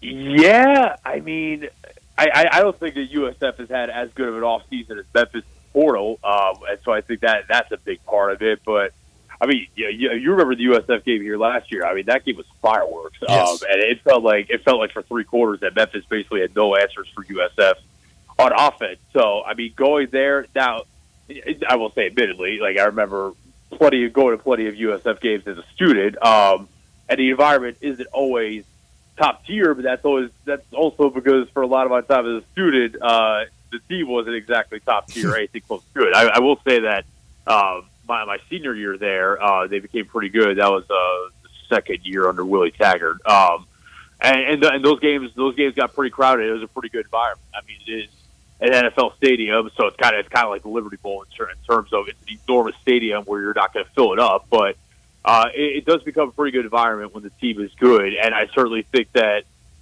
with the returners that they have on offense as well, under Alex Golish, I do think that they're going to be in the mix, and that's probably, like you said, one of the two games that Memphis should really have circled on their calendar as, all right, if we get through this, then we could be in a really good spot. But, yeah, I don't think that's going to be an easy game by a stretch. What were your impressions of Ed Scott, the new AD? Oh, man, I loved it. I also think I got to ask him. I think he's a New York guy, which if he is, I'm a big fan of that. 'Cause he's got a lot of experience with a couple of New York State schools on his resume. So, yeah, man, I love the energy. It seems like he has like a great understanding of the current state of college athletics, and I feel like that it's easy. And don't get me wrong, like I really like Larry Beach as well, but when you have a guy like that. That could just fire up the troops, and like I really feel like like the coaches and the players.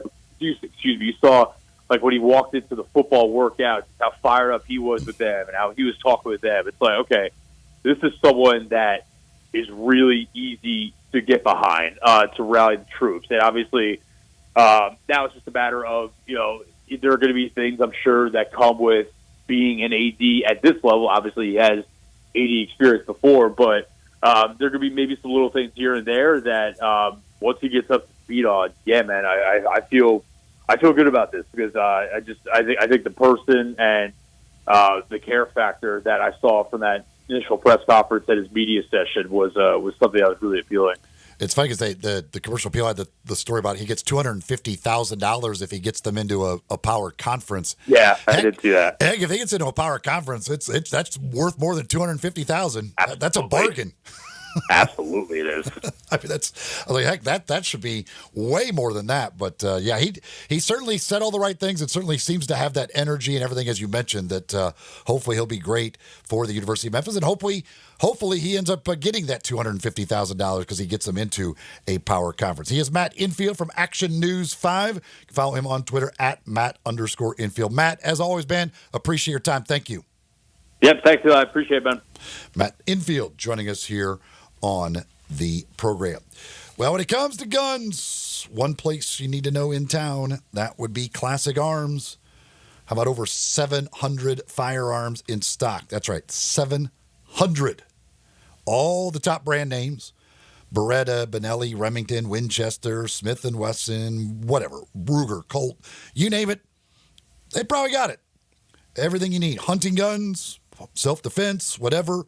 Whether you're looking for new, whether you're looking for used. Maybe you're looking to sell or trade a gun. They do it all. They will buy, they will sell, they will trade. They've got it all for you at Classic Arms. They also do free gun inspections. They do free gun appraisals. They do free bore sighting. It's all at Classic Arms. 1740 Germantown Parkway. It's right behind the Corky's Barbecue there in Cordova. Or you can shop online 24/7. Just go to classicarmsofmemphis.com. Again, over 700 firearms in stock, and then all the other things that you need, from ammo to cases and safes and all of that stuff, they've got it at Classic Arms. Final segment, Sports 56 Mornings on this Tuesday morning. Coming up next here on Sports 56 and 98.5 FM. We are real sports talk. Sports 56 WHBQ. Available on your radio dial at 560 AM and 98.5 FM, as well as around the world online at sports56whbq.com. Take us with you everywhere by downloading the Sports 56 app. And at home, just say, Alexa, play Sports 56. Wherever you are, stay tuned in to real sports talk. Sports 56 and 98.5 FM. Women here in Memphis are wearing bigger, better quality diamonds and some amazing designer rings thanks to the arrival of Genesis Diamonds. Hey, it's Eric Hasseltine, and Genesis came on the scene here last year and shook up the jewelry world big time with rock-bottom prices on diamonds, a selection that's like 20 times ordinary stores, designer rings you can't find anywhere else, and guarantees and warranties that are the strongest in America. A relaxed, no-pressure, laid-back experience with no commission salespeople. Everybody here is loving what Genesis is doing. Whether you want a lab-grown diamond or a natural diamond, Genesis will easily beat anyone else's price. The owner is a former diamond wholesaler, and Genesis has cornered the market on the world's most acclaimed designer rings. They have all the top 10 designers in the bridal world, thousands of handcrafted rings made by the premier designers. For whatever special occasion you have coming up, don't go to the old-fashioned stores for the same old, same old. Discover the store that's raised the bar in quality, selection, and value. Prepare to be blown away. Genesis Diamonds on Poplar at Perkins Extended. Rick's Powder Coating for a beautiful finish every time. Rick's Powder Coating specializes in automotive, ornamental, residential, and industrial coating. With 2 conveyor lines and the largest batch ovens in the Mid-South, Rick's can accommodate all of your powder coating needs. Locally owned and operated since 2002, Rick's Powder Coating will customize a beautiful finish just for you. Drop by or call to see how Rick's Powder Coating can bring color to your life. 901-367-2771 or rickspowdercoating.com. They say health is wealth, and I could not agree more. That's why if you or somebody in your life is living with everyday aches and pains, I want to tell you about Relief Factor. And I'm telling you, I can feel the difference. Relief Factor is a daily supplement that helps fight pain naturally. Naturally. Now that's a big deal. Developed by doctors. Relief Factor's unique formula of ingredients all work together to help support your body's response to inflammation. Instead of masking pain for a couple of hours, Relief Factor actually helps reduce or even eliminate your pain for good. Whether it's neck, back, joint, or muscle pain, if If you're looking to feel better, live better, give Relief Factor a try. In 3 weeks, you will know if it's working because you'll feel it. For instance, I was sent Relief Factor to try, and I've been taking it every single day. I'll tell you what, I feel the difference every day. Go to ReliefFactor.com or call 1-800-4RELIEF. That's 1-800-4-RELIEF. Save on your first order. Don't let pain tell you how to live. Fight back naturally with Relief Factor. These products and statements have not been evaluated by the Food and Drug Administration. These products are not intended to diagnose, treat, cure, or prevent any disease or condition. Simple, smooth, and every sip is easier to last. Tito's handmade vodka tastes just as good with tap water as it does your favorite mixers. Back in the day, Tito distilled, hand-bottled, taste-tested, sent out to a few friends, then taste-tested again to give you the finest juice around. No frills, no flavors, no fancy labels, just the good stuff, just Tito's. For recipes, videos, and more, visit Tito'sVodka.com. Distilled and bottled in Austin, Texas. 40% alcohol by volume, namely 80 proof, crafted to be savored responsibly. Now back to Sports 56 Mornings on Sports 56 and 98.5 FM. This hour brought to you by Jenkins Floors and More. Here once again are Greg Gaston and Eli Savoy. Welcome back. Final segment on this Tuesday morning. Again, the rain might still be a few spotty things around. Take a look at the radar here. Yeah, there's still a couple, and some just kind of over across the river into Arkansas. And there will be some more showers throughout the day here and there as it moves out of the area, and then some beautiful weather coming up the next few days, it looks like. And tomorrow, not supposed to be nearly as hot, only in the mid-80s tomorrow. Hopefully that ends up being the case. And folks can get out, enjoy, play some golf, do whatever you want to do. But a lot of sunshine over the next few days after this rain moves out of the area. Get the Grizzlies, after a loss last night to Utah, 97-95 in overtime in their first summer league game of the year. They will be back in action again tonight. They will take on David Jones and the 76ers. Jones didn't do a whole lot last night in the 76ers game against Oklahoma City. That'll be a 6 o'clock start tonight. That'll be on ESPN. Again, I would expect that a lot of the Grizzlies' main guys probably won't play, or will at least play very limited minutes in this one if they do play at all. Grizzlies then play again tomorrow night against Oklahoma City at 6 o'clock before they head to Vegas. And the first game of the Vegas Summer League comes up on Friday afternoon, late afternoon, I guess. A 5 o'clock game Friday afternoon will be the first game in Vegas, as that will be against Sacramento. So still a lot of Summer League action to go for the Grizzlies, who got it underway last night with the loss to the Utah Jazz. The NFL has suspended Pittsburgh Steelers cornerback Cam Sutton 8 games. Sutton, it's for violating the personal conduct policy. Sutton was accused of a domestic violence situation.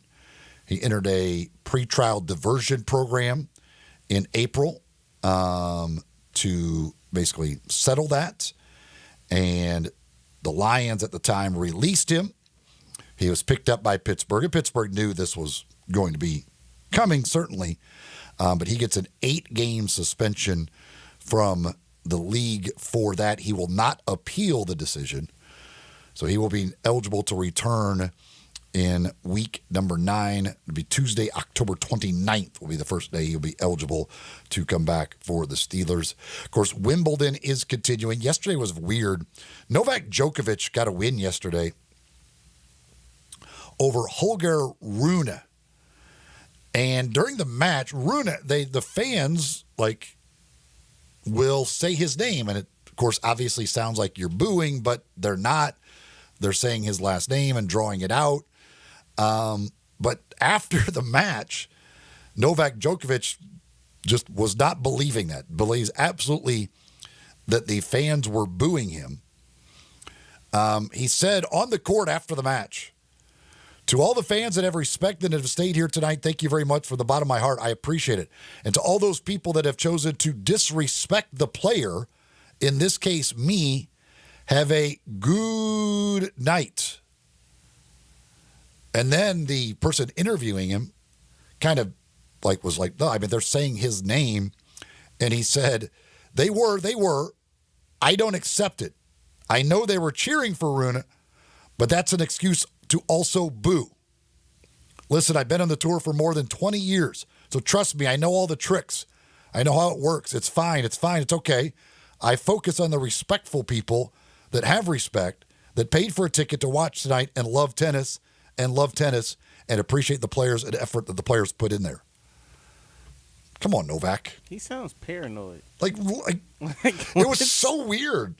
Because I was watching the match, and there was actually a point on one of the breaks where it looked like Rune actually was telling him, they're saying my name. They're not booing. They're saying my name. And Novak just, refused to accept that. And then to say that in the post-match interview on the court, well, now I'm sure he'll get booed. Now in the next match, he'll get booed. But Novak Djokovic looking for another major, which would be number 25, I believe. He had the knee surgery, but he seems to be playing really well. He did slip a couple of different times yesterday and fell, and you get worried that maybe he was going to re-injure that knee or something, but no problems. He was able to win pretty easily and advance on. And we'll see what he does. You still got Alcaraz, who is in there. You've got Sinner, who is the number 1 seed, who's actually playing right now. And he is, 1-1 and down a break in the third set against Medvedev. So Sinner, the number 1 seed, again, won the first set. He lost the second set. He's down a break in the third set in his quarterfinal. But Alcaraz, obviously really good. Sinner, really good. So not an easy path for Djokovic. But if I'm not mistaken, I guess it would be, I think Sinner would meet Alcaraz in the semifinals if they both advance. And Djokovic has a little easier path. You do have a couple of Americans still in there as well. Even on the men's side. Yesterday, Fritz had a great comeback from down 2 sets to end up winning in 5. So he was able to advance into the quarterfinals. But Sinner, the number 1 seed, currently trailing in his quarterfinal match of Wimbledon. Of course, Coco Gauff out on the women's side, but she was beaten by an American. I think there are 2 Americans left. If I'm going to say, I think there are 2 American women left and 2 American men left as far as that is concerned. Mentioned earlier, Keegan Bradley named the Ryder Cup captain for next season. You've got Dan Hurley getting his contract extension, 6 years, $50 million, the deal for that. Mentioned also Grizzlies did make it official with Cam Spencer. Speaking of Dan Hurley, Cam Spencer, who played at UConn last year. What everybody believed would be the case, Cam Spencer with a 2-way contract, which I don't understand the Grizzlies when they put out the release. He signed a 2-way contract per terms of the team, or per team policy, terms of the contract are not released. We know exactly what the terms of a 2-way contract are. There is no mystery to it.